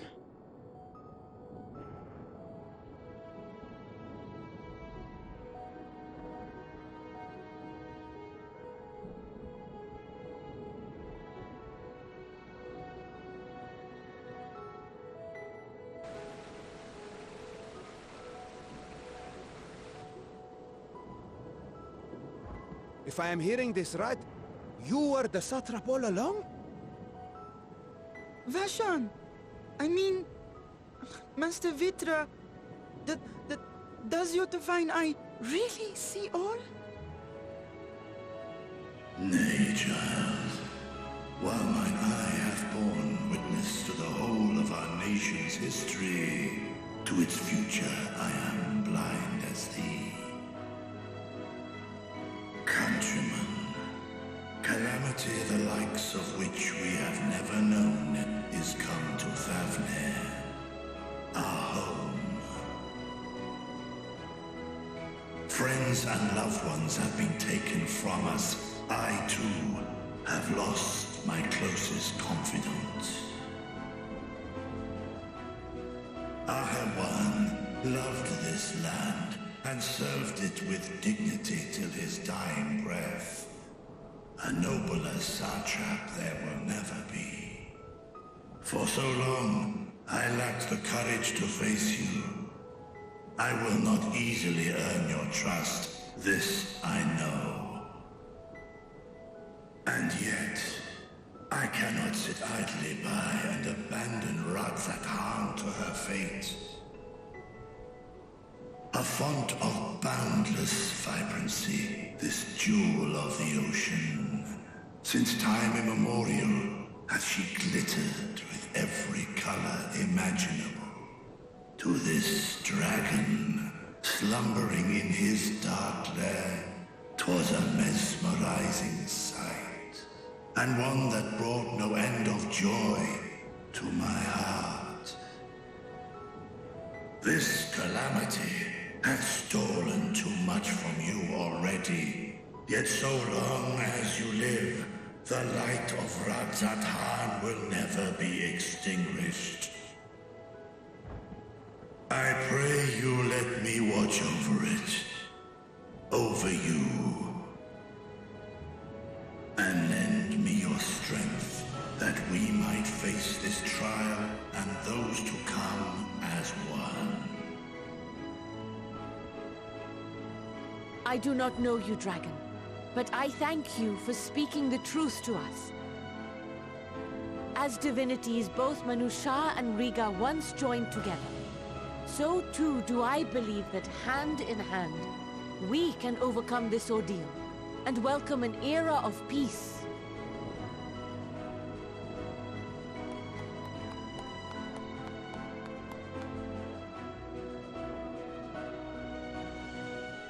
A sight that would have surely brought a smile to Azael's face.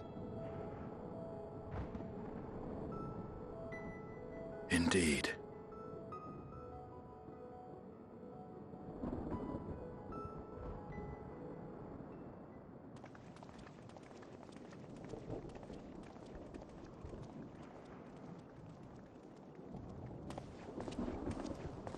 Excuse me, but I must speak with the Satrap at once.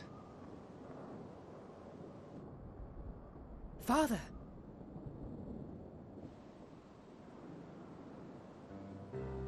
You have suffered dearly of late, yet you must endeavor to look beyond these losses to the future you yet have.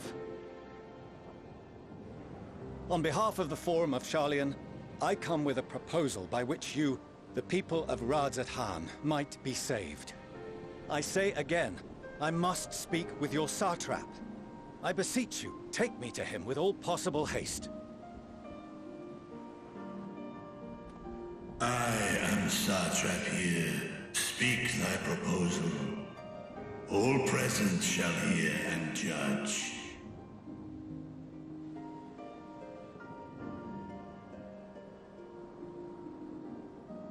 If I have given offense, then I apologize. First, allow me to share with you what knowledge we have of the phenomenon responsible for your woes. The final days. 'Tis an affliction of stagnancy and rot, sown into the currents of the star. Though the first prominent manifestation was here, in Thavnair, it will invariably spread to every corner of the world.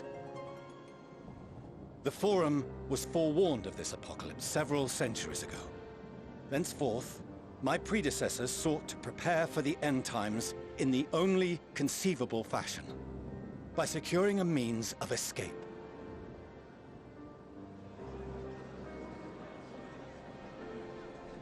Escape the star? What madness is this? 'Tis by no means madness. With the coming of the 7th Umbral Calamity, the true nature of the Red Moon, Dalamud, was revealed. That it was an artificial construct of ancient Alag. But what of the Silver Moon? This celestial satellite is yet another technological marvel fashioned and maintained by ancient allies. A ship that will sail the heavens and deliver our people from destruction. And by our people, I speak not only of Sharlayan. We mean to save every man, woman, and child it is within our power to save. Including you, our dear friends of Radzat. Recent events necessitate adjustments be made, and quickly, but we can and will escort you safely to the moon.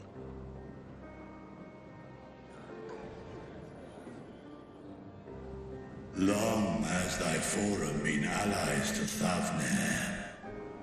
I trust thou dost not extend this offer lightly. Yet I wonder, is this truly the way?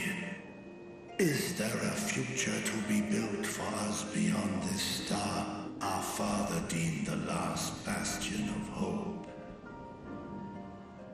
It is for that very reason I come before you and your people. To answer any and all of your questions. To offer my assurances and allay your fears. Though, if you wish the best for your people, I advise you to render your decision swiftly.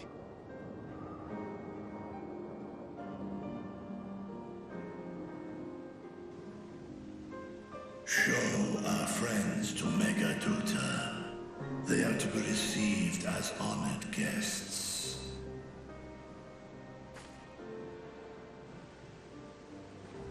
Worry not. Whatever decision is reached, your paths shall be yours to decide. Until then, heed the warning of these brave heroes. Guard your hearts against fear and despair, for it is within such fertile soil that the seeds of blasphemy find purchase. Remain calm and attend to your daily tasks. I shall return anon. We'll do as you say, Master Vitra. We believe in you.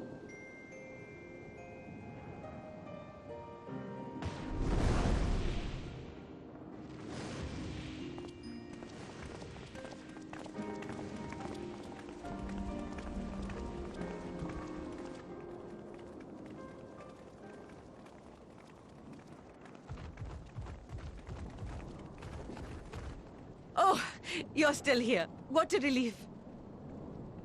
Nidana, what's the matter? Has something happened at Palaka's stand? Oh, no, not that I know of. I just hope to hear your thoughts on a theory of mine. All who undergo the transformation are drained of their ether, yes? What is it then that gives these beasts the strength to carry on as they do? Logically, they must be drawing upon an alternate form of vital energy. That put me in mind of our earlier conversation, when I tried to explain the essence which many confuse with ether. Akasha. Yes, I remember. The unseen gift bestowed from on high. An energy influenced solely by emotion. Yes, yes. In this instance, negative ones set Akasha into motion, thereby infusing the beasts with vitality. I posit this as the mechanism by which the beasts are born and sustained. Ah, do you still have that flower?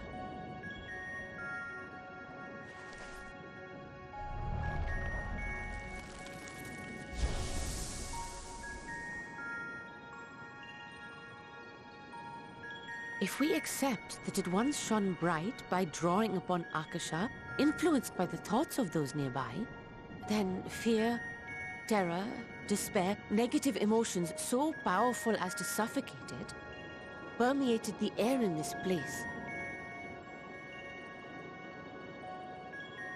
You must be very careful. The forces which drive the final days may be beyond our ability to perceive.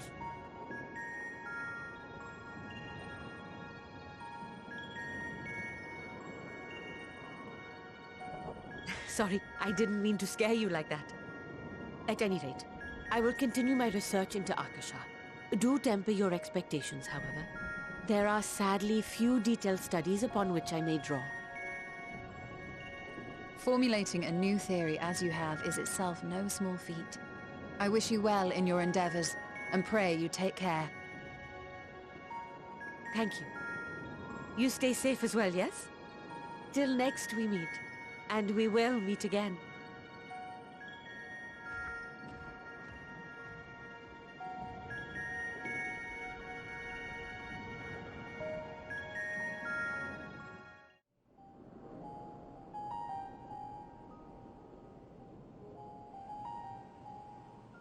So blasphemies now plague all the realm. It will only get worse if what Father said is true. as it did in Amarot. If that's our model, then shouldn't we expect the effects to grow more severe as it feeds off its own spread? As if people transforming into those monstrosities wasn't bad enough. If the flora and fauna, if the land itself turned against us. No one would survive.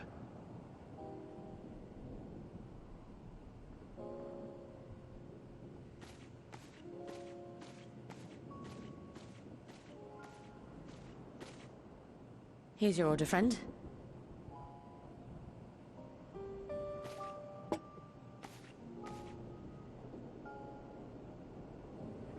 May you find comfort in these dark times.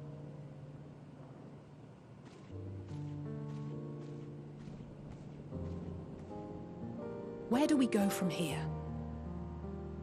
If there's one thing we've learned, fighting blindly and simply reacting to what comes will accomplish nothing. We must find a solution that addresses the fundamental cause. Before our strength is exhausted, before this crisis spirals out of control. Is there something, anything we've overlooked? If there is an answer, Hydaelyn herself will have it. 'Twas she who bound Zodiac and forestalled the final days. Alas, we have heard naught from her since the Tower of Babel. Whether she cannot or will not speak, I can only speculate. Even the flower she gave us is no more.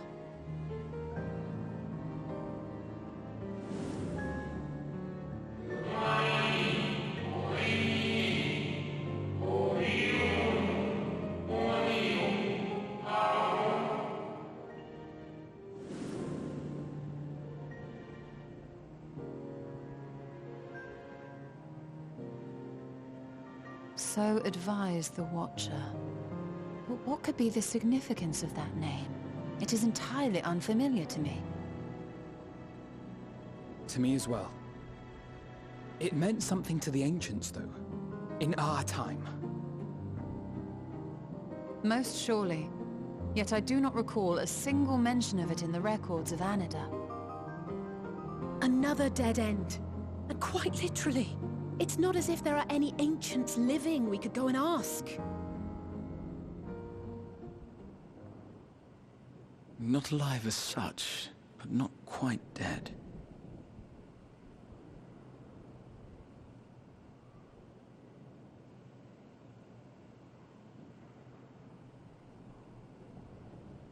Elidibus.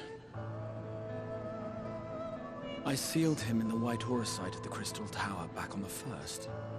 Contained within that reservoir of ether that maintains it, ether that is returned little by little to the sea. Naught may remain of his soul. However, if part of it lingers, we might be able to speak with him there. I know we can no longer make that journey, but you, my friend, still can.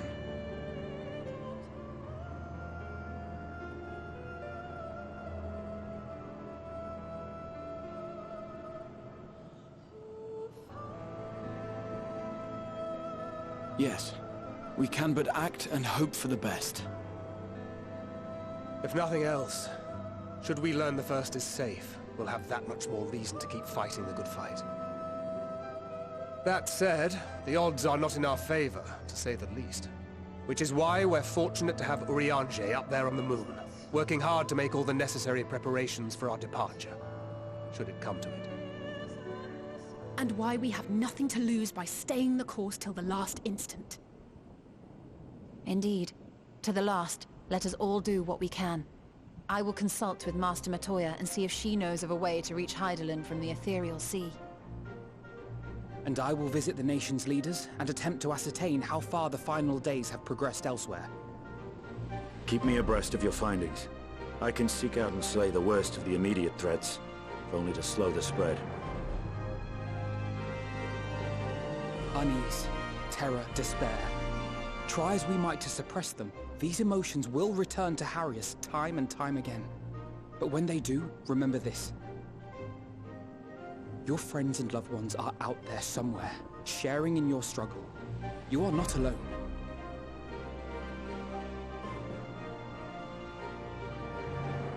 So ends the brief respite before the next revelation. Yes, so much left for you to see. Where beginning ends, and end begins.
Biometric authentication complete.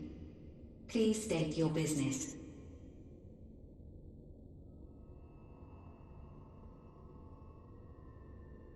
Acknowledged. Reinitializing Circus Tower systems. Searching for Elidibus entity.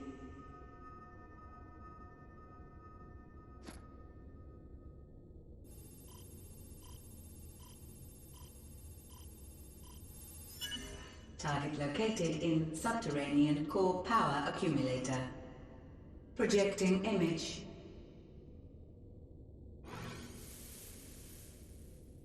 My home.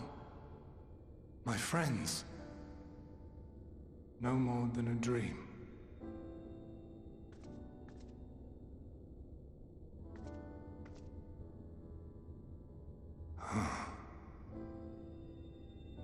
You. Why have you awakened me? I no longer sense those places beyond, or Lord Zodiac. You must explain all.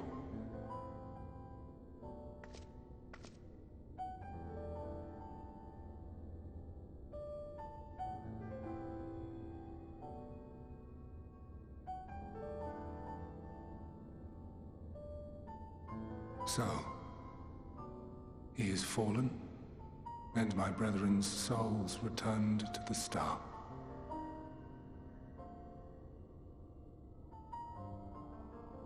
The doom we sacrificed so much to prevent is come again.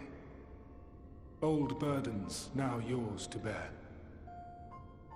But if this is Fandaniel's design, then I, as Elidibus, have a duty to fulfill.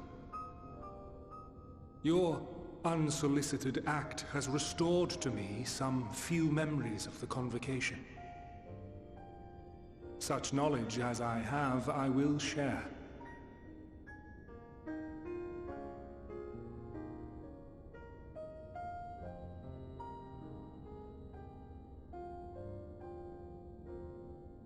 I do this not for you. I merely perform my duty, as I have ever done. Where to begin? The end. Your understanding of what caused the final days is consistent with our own. The decay first took root where the currents were weakest.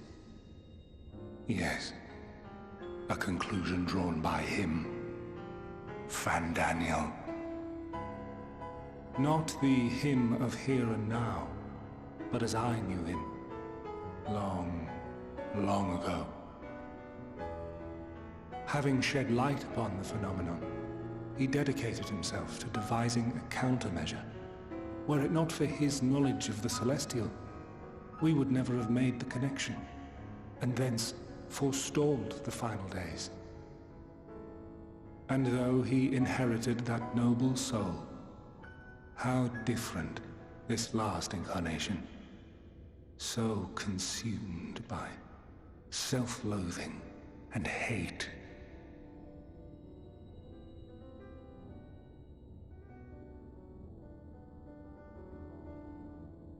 Elpis. Yes, the name is familiar to me. Yet I know it not as a flower, but a place. A testing facility for determining which of our creations were fit to be released into the world. Many worked there, and before joining the Convocation and assuming the title of Fandaniel, he was their chief. He was Hermes.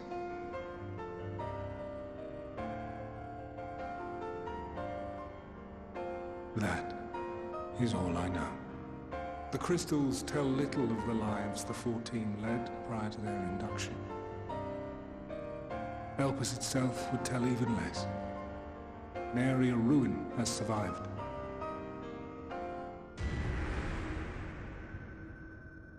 Wait. I saw you there. In Elpis. No. I did not. But I did. I did. A lingering trace of impossibility. And a truth that fills my heart.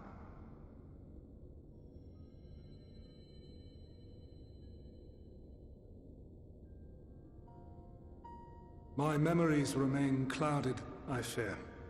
However, they have revealed to me one possible course. You must travel to Elpis, to the time when Hermes served as its chief. In glimpsing the Exarch's memories, not only did I make his summoning magic mine own, I also mastered the workings of this tower, which, having absorbed my empowered essence, now harbors an abundance of energy. As such, I believe I can deliver you unto the past, unto that place and that precise moment. Given the eons that must be traversed, the gateway will not be fully formed. Your form will be less tangible still than those warriors of light I had summoned. In all likelihood, none will be able to see or hear you. Yet even should you manage to interact with others, you will be unable to effect meaningful change. For the reality you wish to save, the reality to which you must return, exists as a result of the final days. You cannot reshape the past to undo the tragedies of the present. Cannot unmake the sorrow and suffering fated to come. In full knowledge of this, will you still entrust your life to your foe and make the journey?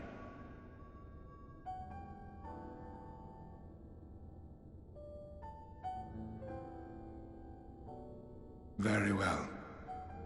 I shall cast you unto the river of time. Let this be my final act. You must input the commands. I no longer have the authority. First, you must reconfigure the systems, that the tower's ether may be channeled for the magic.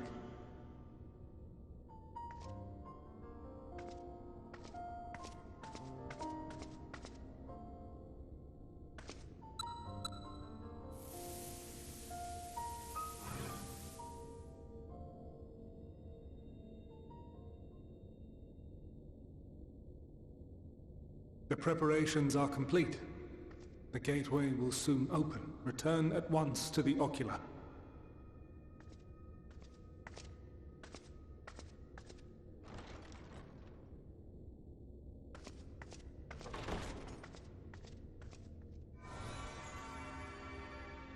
All appears to be in order.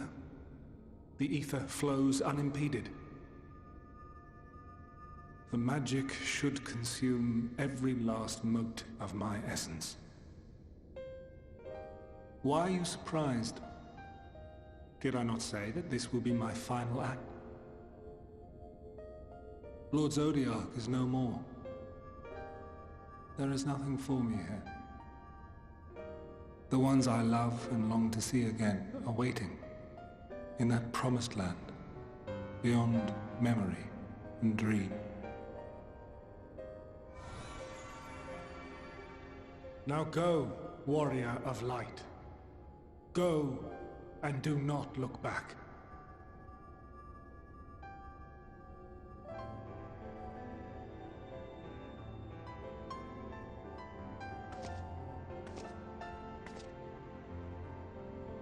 Well, Hydaelyn, I take my leave of you. Yours is the mantle of the last of us. May you have the joy of it, the burden and the solitude. It falls to you now. You and your champion to save our star.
And here we are, Elpis. Well, well. How rare to receive you in person. To what do we owe the honor? Oh, just a few odd tasks. We'll be here a while. You're welcome to stay as long as you see fit, of course. As a matter of procedure, however, I must ask that you kindly remove your masks.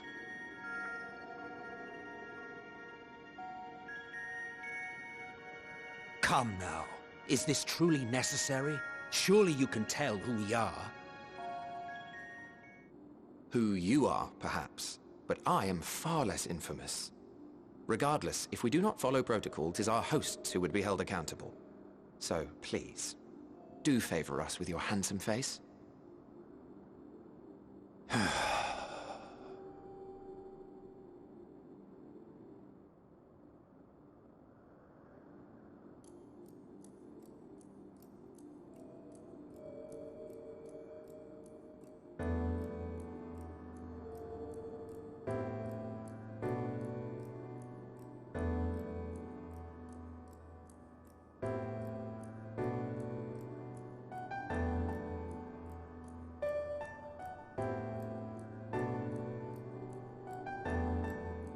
Satisfied? I thank you for your cooperation. You are free to go about your business.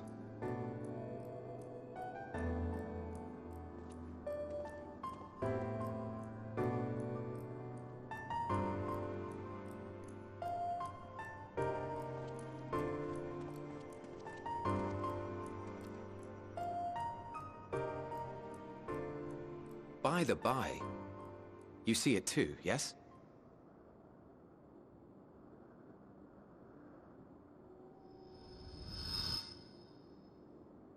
I haven't the foggiest what you're talking about.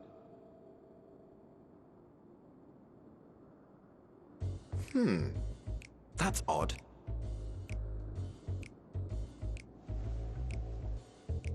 It's right here. A bit thin in the ether, but there's no mistaking it. The color of its soul is almost identical to Azem's. Do you suppose she created it? Rather unusual for a familiar to have a soul, though.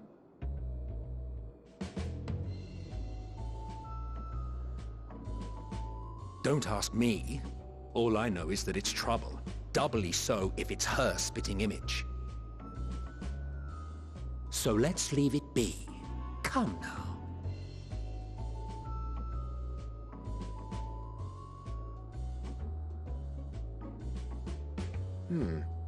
It's trying to say something, but it's literally too intangible to form words. Why don't you give it some ether? Spare a snifter of your bounteous reserves. Who do you take me for? Why, a dear friend, of course. One who wouldn't let acts of kindness, such as my accompanying him on errands to far-flung outposts, go unrewarded?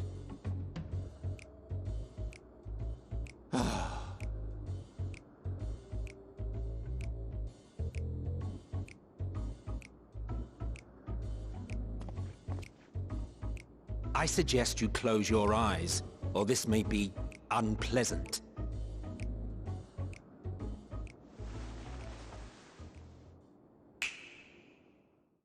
You may open your eyes.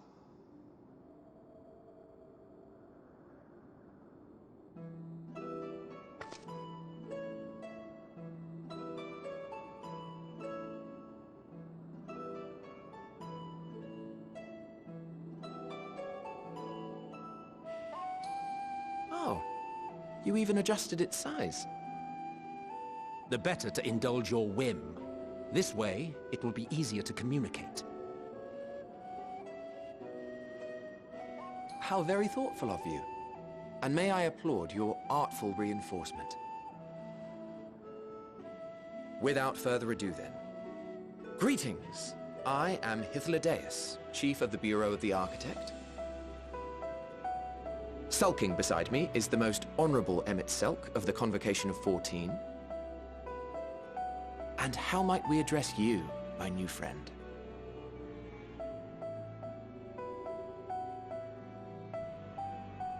A fine name, and I'm pleased to see you understand our words. So, tell us, whence have you come? The thinness of your essence suggests you weren't created here.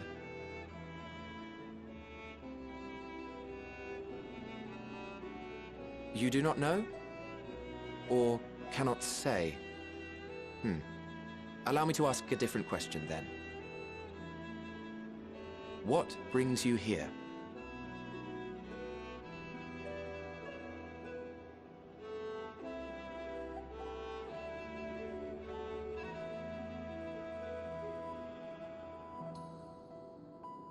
Well now, the same as us.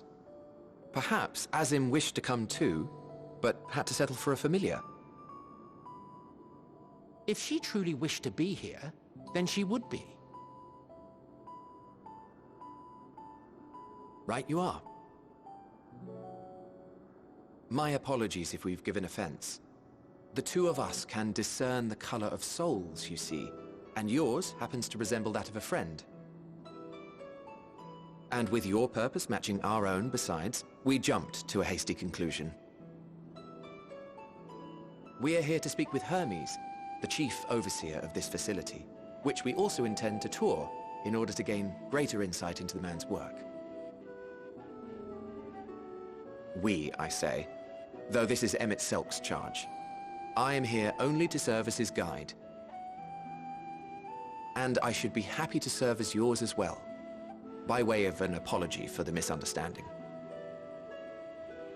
Wait, are you suggesting that we bring it along on official business? This thing we know next to nothing about? If you harbor suspicions, better to keep it close than leave it to its own devices. Wouldn't you agree?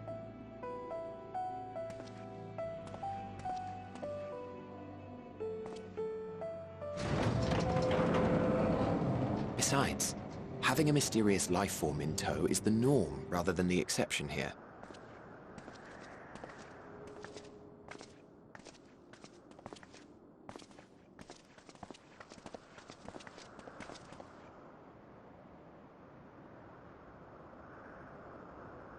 Welcome, my friends, to the testing ground of creation at Heaven's Edge, Elpis.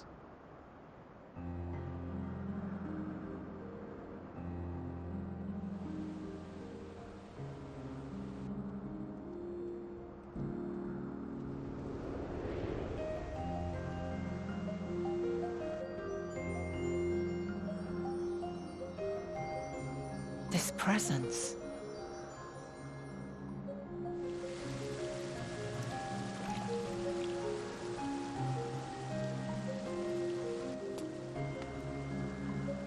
Hermes! Visitors! We have visitors!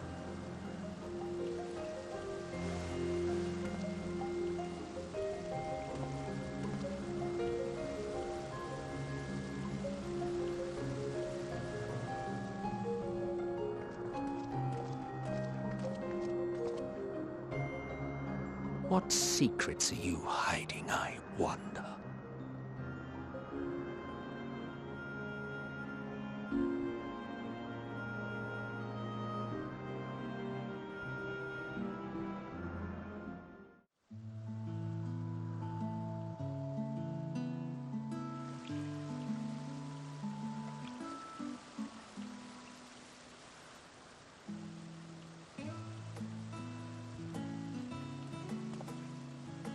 Huh. You are... Oh! Different. You're different too. You and me. We're alike. Friends. I want to be...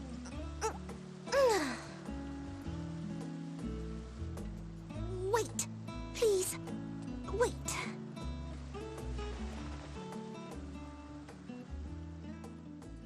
Greetings and salutations. Can you hear me? Do not be alarmed. I mean you no harm. I wish only to hear your words, share your feelings, and know your thoughts. May we please be friends?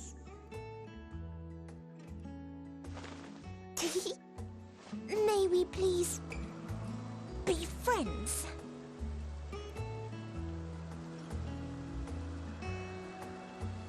Ah, I see you found him.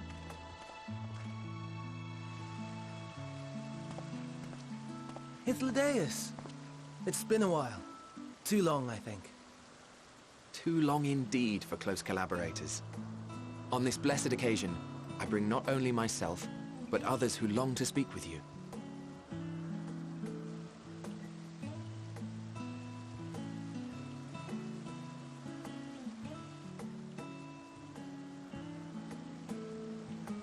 You are of the Convocation? Emmet Selk at your service. Do I have the honor of addressing Hermes, Chief Overseer of Elpis? You do. You have traveled far for it. Given your facility's purpose, its remote location is something of a necessity. Would that I didn't have to rely upon a guide. Oh, you wound me. Have I not ever been an attentive and helpful friend? But moving along to more agreeable company, this one we chance to...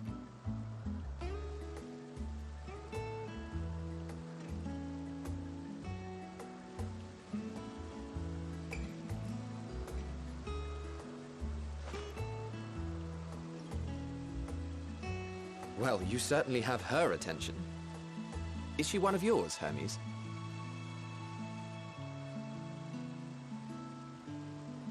Her name is Meteon.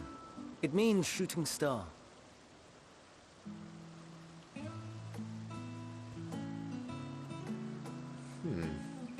If I may make an observation, her ether is terribly thin. I fear she might dissipate at any moment. Nor do I believe you've made a submission to the Bureau. I would remember such a concept if you had. I haven't, as you say. I judged it too early. She's a pet project of mine, still undergoing preliminary testing. But rest assured that I will attend in person ere long. Very well. Being an authority on flying life forms, I appreciate that you are exacting in your work. I shall look forward to your submission. If we have finished with the perfunctory chit-chat, I would discuss official matters. By my coming, I trust you already anticipate the subject. I have an inkling, yes. Please wait to the main building yonder. I shall join you as soon as I've returned these creatures to their homes. What's wrong, Hermes?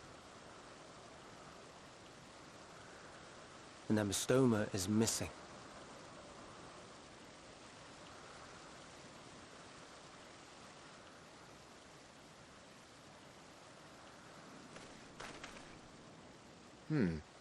I may have found it. A creature with the self-same ether as those there, nestled in the boughs of a tree outside the grounds.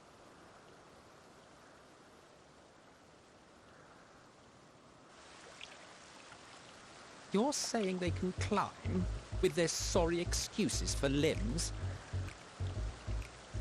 The fashion has been to imbue aquatic creatures with the power of flight, ever since the words of Metron created a sky-swimming fish. The Ambistomas too can fly, if only slightly, and they could conceivably climb a tree. Whether they can come down safely, however... Excuse me.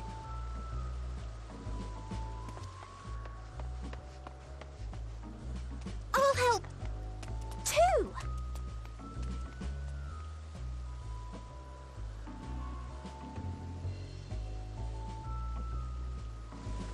And what are we supposed to do with this lot?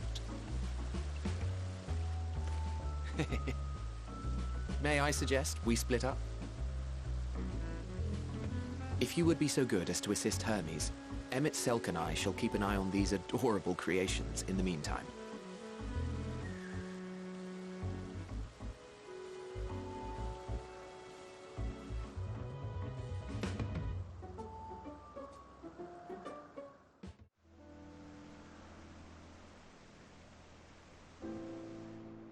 This appears to be the place.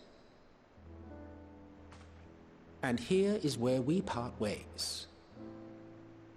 We will be discussing highly sensitive affairs.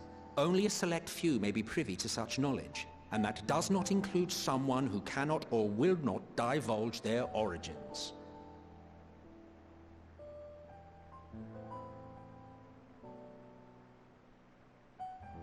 What? Will I have to remove you by force?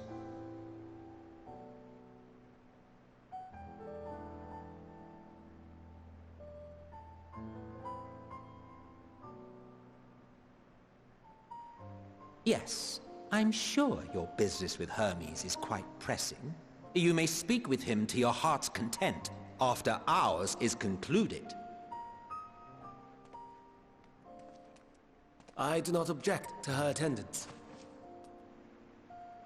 Hermes, this is highly irregular. Perhaps, but I believe she can be trusted. Metron would not have taken to her so quickly otherwise. Moreover, the presence of a third party may help me to maintain composure.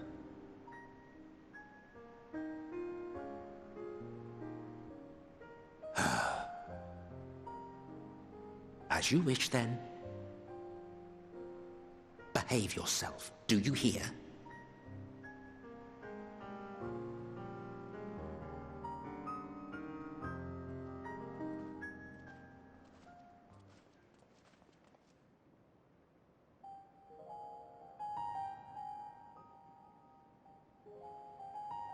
So, it's finally happened, then.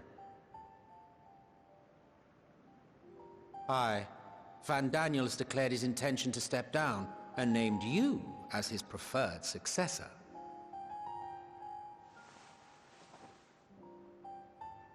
In recognition of your knowledge and your works, the Convocation is giving the recommendation due consideration.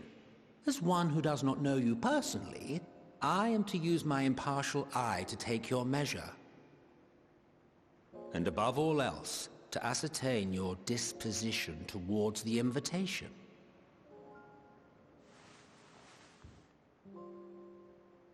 I understand that you and Van Daniel are close. He himself was once chief overseer of Elpis after all. I should not be surprised if you knew before anyone else that he wished to relinquish his office. I did. He told me that when he fulfilled his purpose, he wished to pass the torch to me. A torch you seem none too pleased to accept. Are you so averse to serving on the Convocation? No, it's not that. For a humble researcher like myself to even be considered is an honor beyond words. No. What troubles me, what I struggle to come to terms with, is the very fact that Van Daniel is stepping down. Does this not mean that he will return to the Star?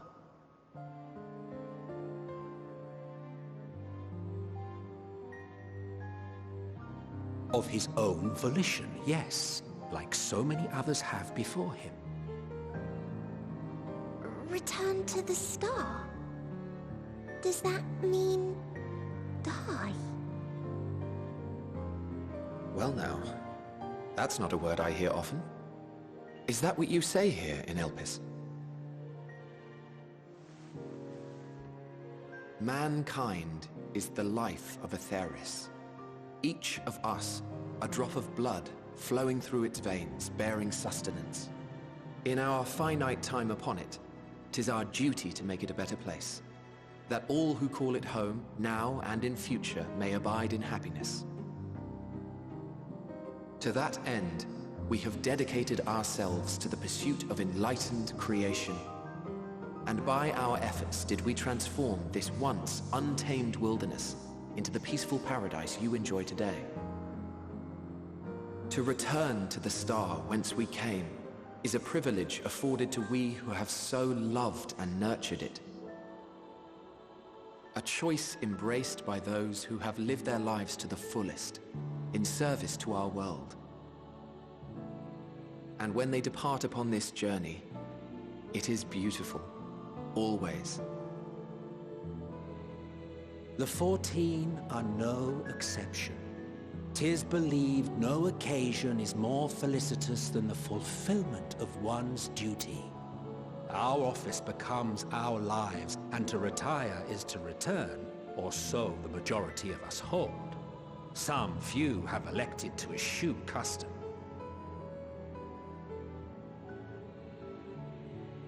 Mayhap you feel Van Daniel's deeds do not warrant his return.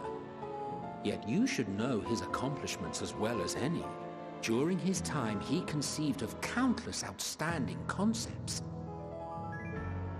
And channeling the wealth of experience he attained here in Elpis, he brought forth many new specimens. I know of all this. I do. It's just, I cannot fathom why someone so great and wise, who could still do so much good, would want to end it all.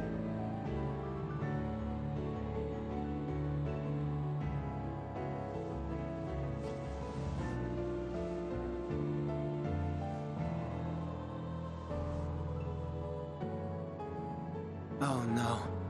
I've made her upset. Forgive me. I know I requested your presence. Might I trouble you to take Meteon outside? A change of scenery would do her good.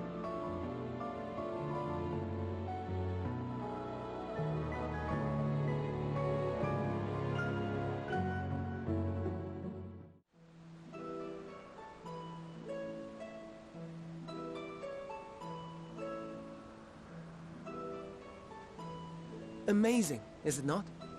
The Ampelos, one of our newest subjects.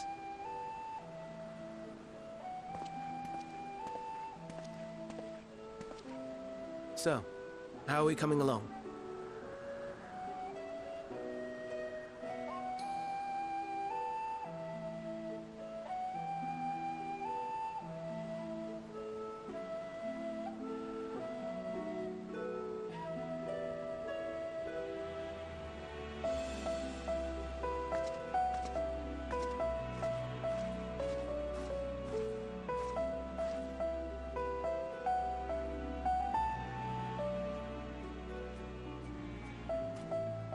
This place is Elpis.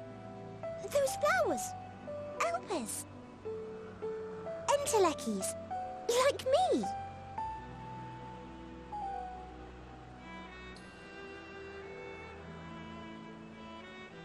They are a product of Elpis, and so named for their birthplace. A happy accident, born of the hands of a former researcher who loved beautiful blossoms. Unique for how they change color, to reflect the emotional state of those nearby. Though be it here or elsewhere, they are seldom seen in any hue save purest white. Reflect the emotional state, you say? By what means do they achieve this? In creation, there exists an energy wholly apart from ether, one driven by emotions. In like manner to how we manipulate ether, this flower is subject to the influence of said energy. While it has no will of its own, it is sensitive to the prevailing emotion in the vicinity, and reacts by altering its color and vibrancy.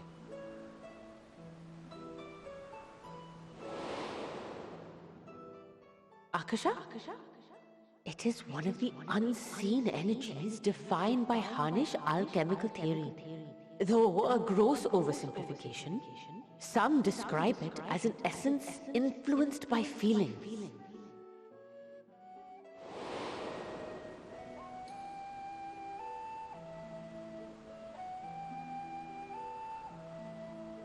Akasha. Though I'm not familiar with the term, your description suggests it is the self-same energy. Dynamis, we call it.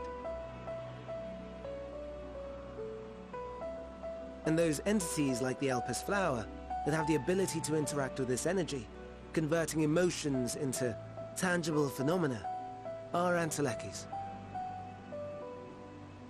That's me! That's me! An Enteleki! That you are, my dear. And no ordinary one at that, but the first possessed of free will.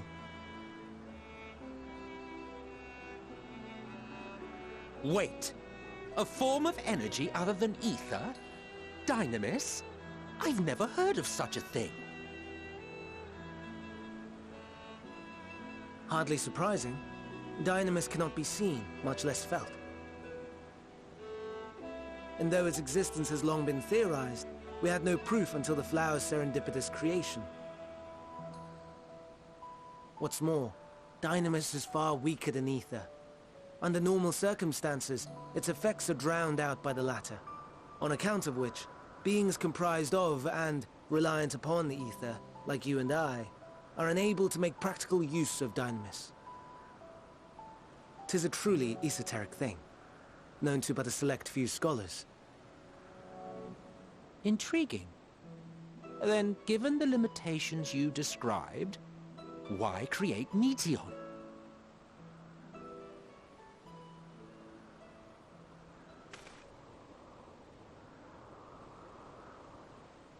Our star, Aetheris, is especially rich in ether, so much so that its name is derived from it. However, when we consider all energy in existence here and in the vast space beyond, Dynamis may account for as much as 68.3%. The more abundant form by far. Were we able to control it, we could open the door to limitless possibilities. 'Tis not unlike a gently flowing stream, unable to break through the dam of ether barring its path, But if we could imbue the stream with the vigor of a raging river...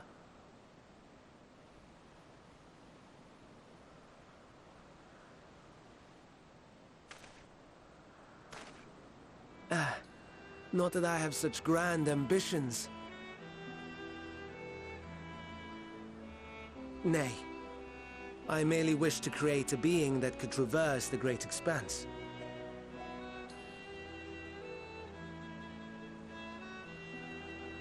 The relative scarcity of ether beyond the bounds of this star was a concern. And so, I looked to another source of energy by necessity.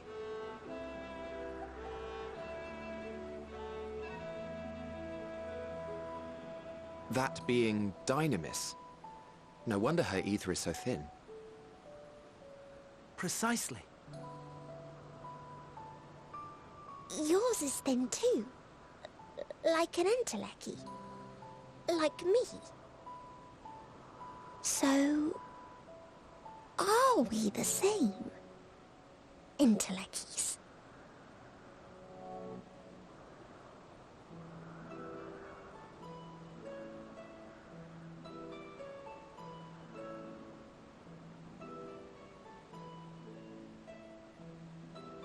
I think not.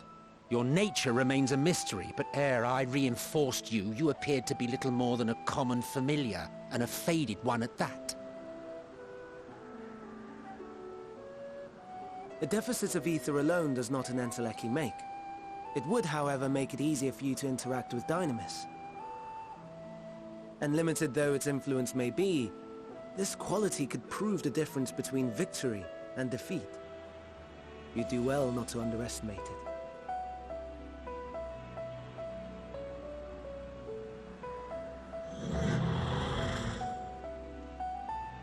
Oh dear. I'd forgotten about the poor fella. You must excuse me a moment while I go and verify a few more things.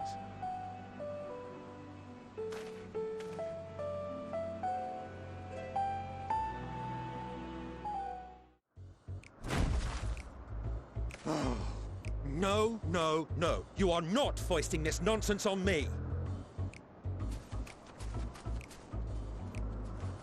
I'm given to understand you have the power to help the Charybdis, and should be quite willing to do so.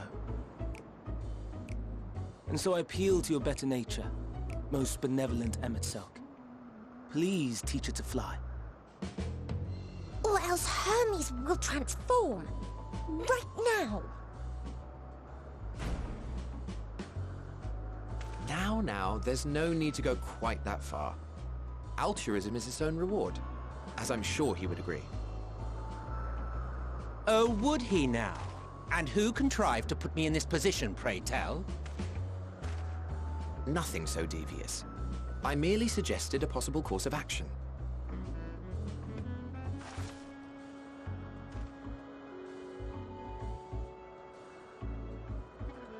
Please, Emet-Selch. Please!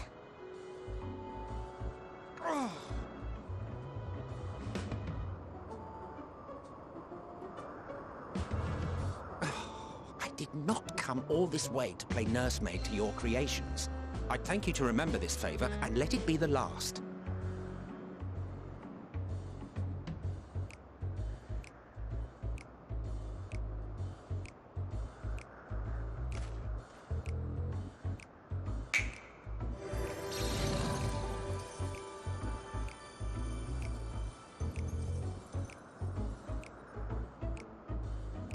I will aid it once it has taken to the air. It falls to you to shepherd it skyward.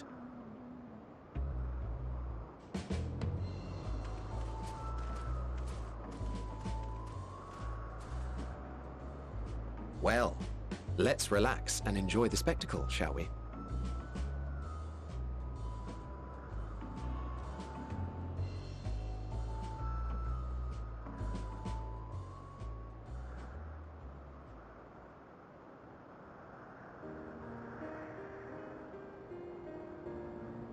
You were wondering why Emet-Selch joined the convocation.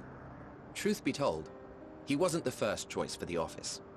I was, on the strength of my ability to see ether.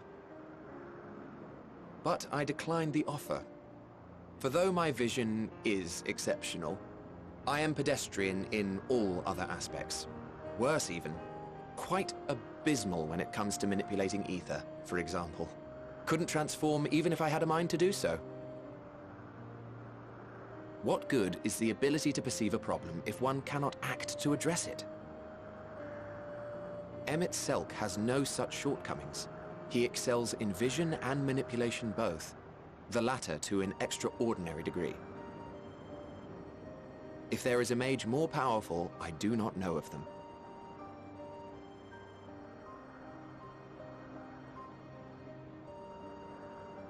Thus did I recommend him for the office in my stead.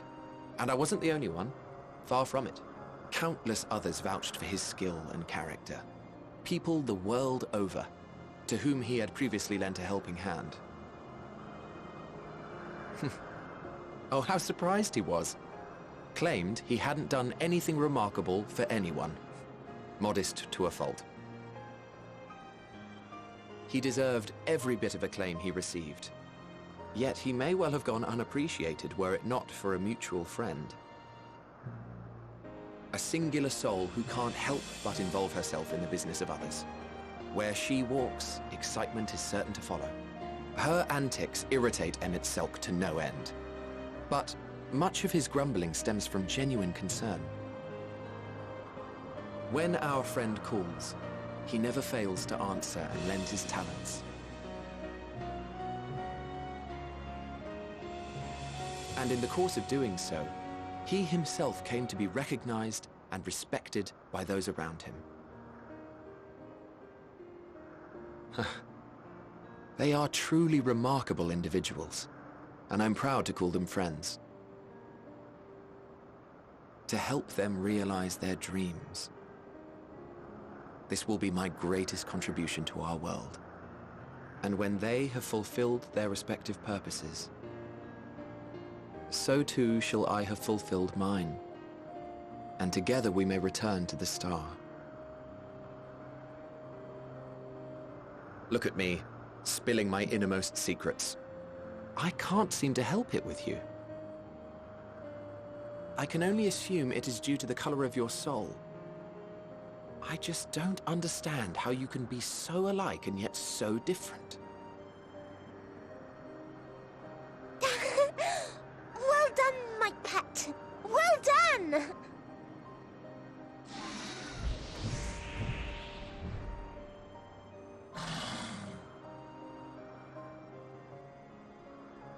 Ah, yes. I dare say the Charybdis will be fine here on. Why don't you go and signal to Emmett Selk? Let him know that his arduous task is at an end.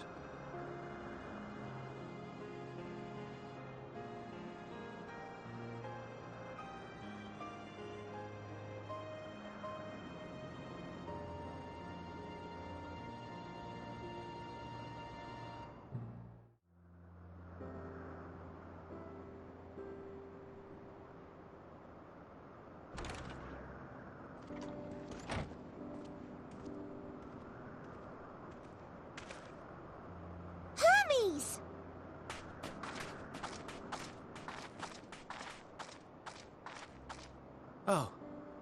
You were waiting for me. You've finished talking? Yes. We've come to a decision. My thanks for keeping Meteon company. Emmett Selk and Hythlodaeus have already retired to their rooms. There is room for you too, if you would follow me. Wait!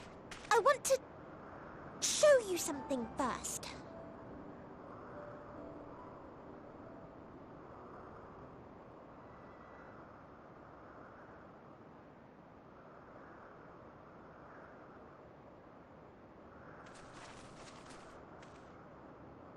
Elpis flowers? Go on.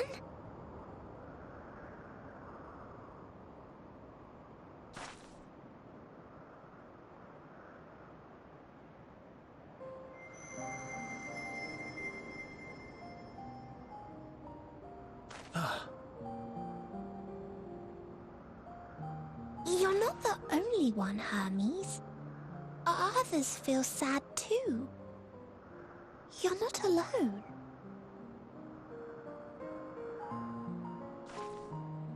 I see Mission has shared much with you.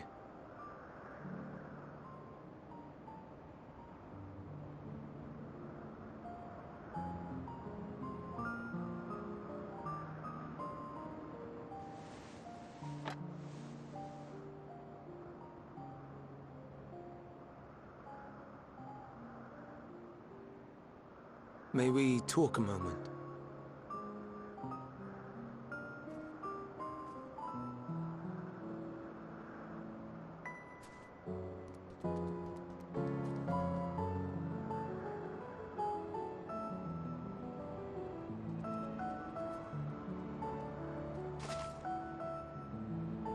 I do not think it wrong that we live for the star, that we strive to make it a better place.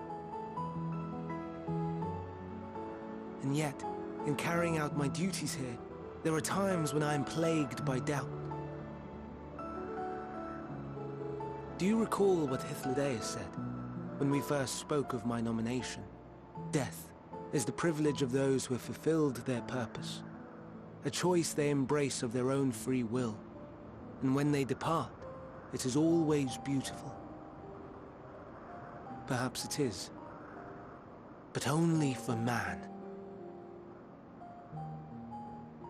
Creations that he deems useless are discarded with nary a second thought.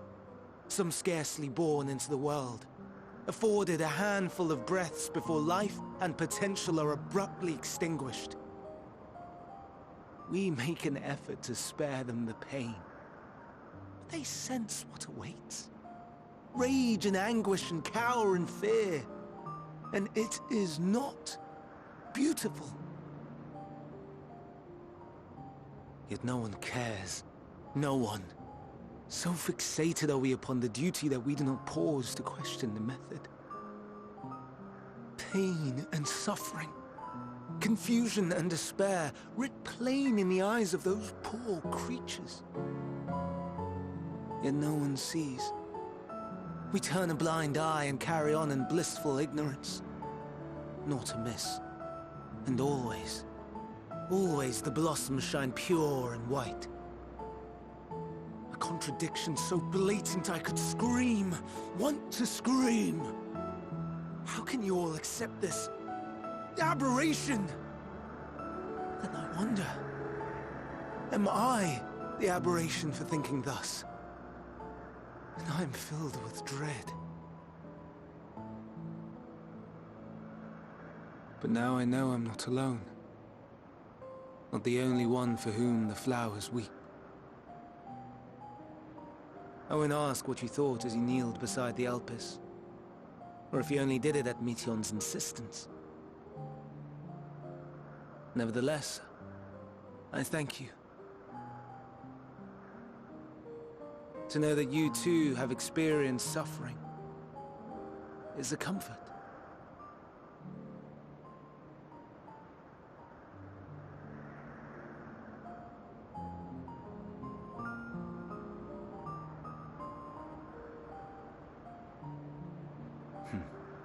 To so willingly lend an ear to ease my burden, you are a strange one.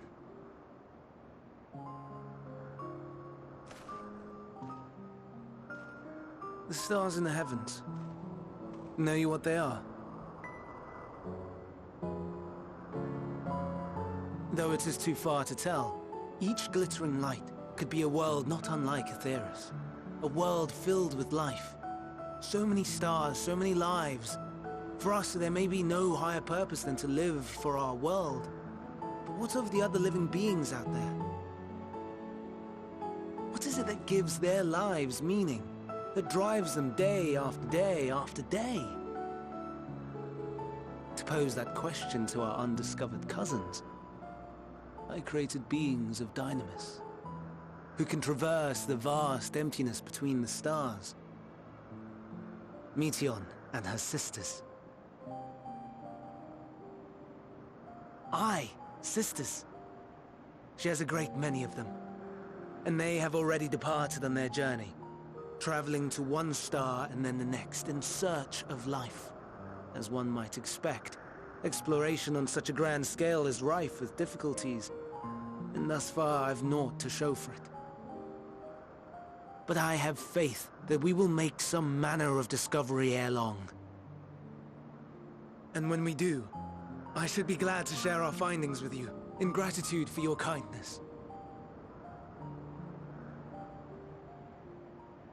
It's getting rather late. We had best find our beds. It would not do for both of us to be sleep-deprived on the morrow. Come, Meteion. Let us head back. All right!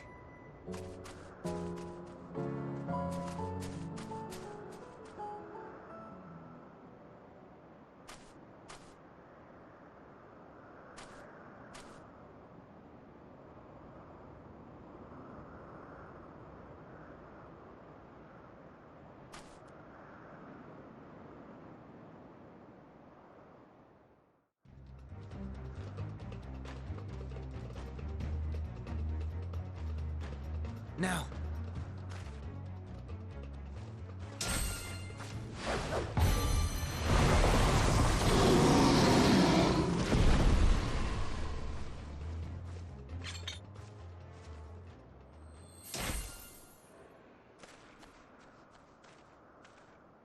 Oh. Forgive me.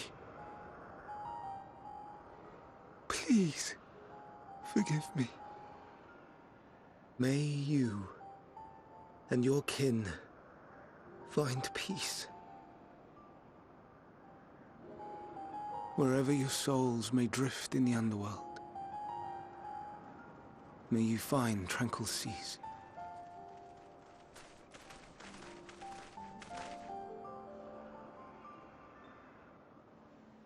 Be not forgotten, in concept endure, to reclaim form and one day live again.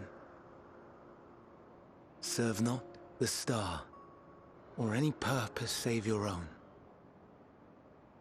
Live again,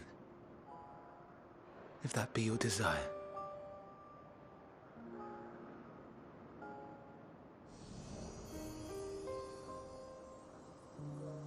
Hate, if that be your want. We are worthy.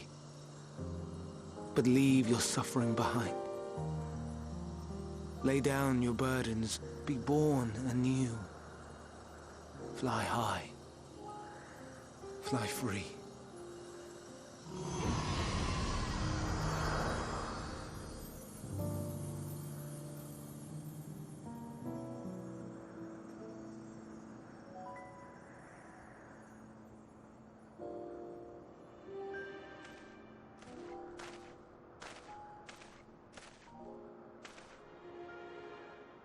Join the convocation, Hermes.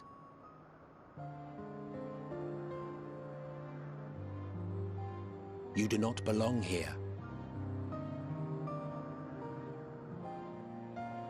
Leave to replace another. To be replaced. It changes nothing.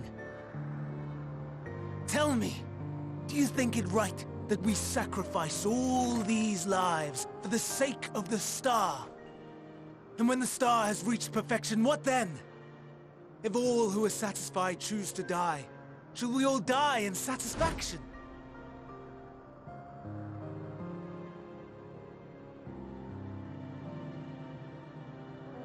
I do not know.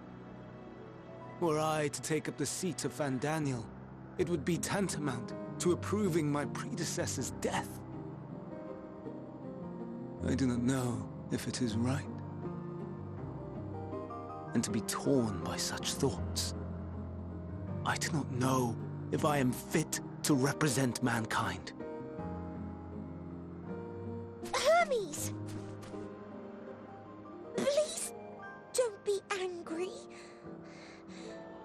It hurts so.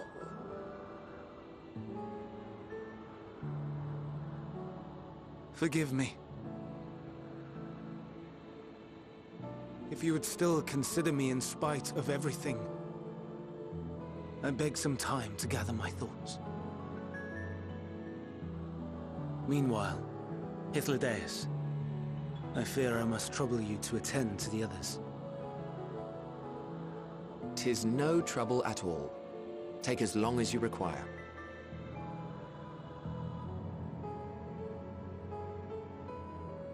And you, my friend, I pray you find that which you seek.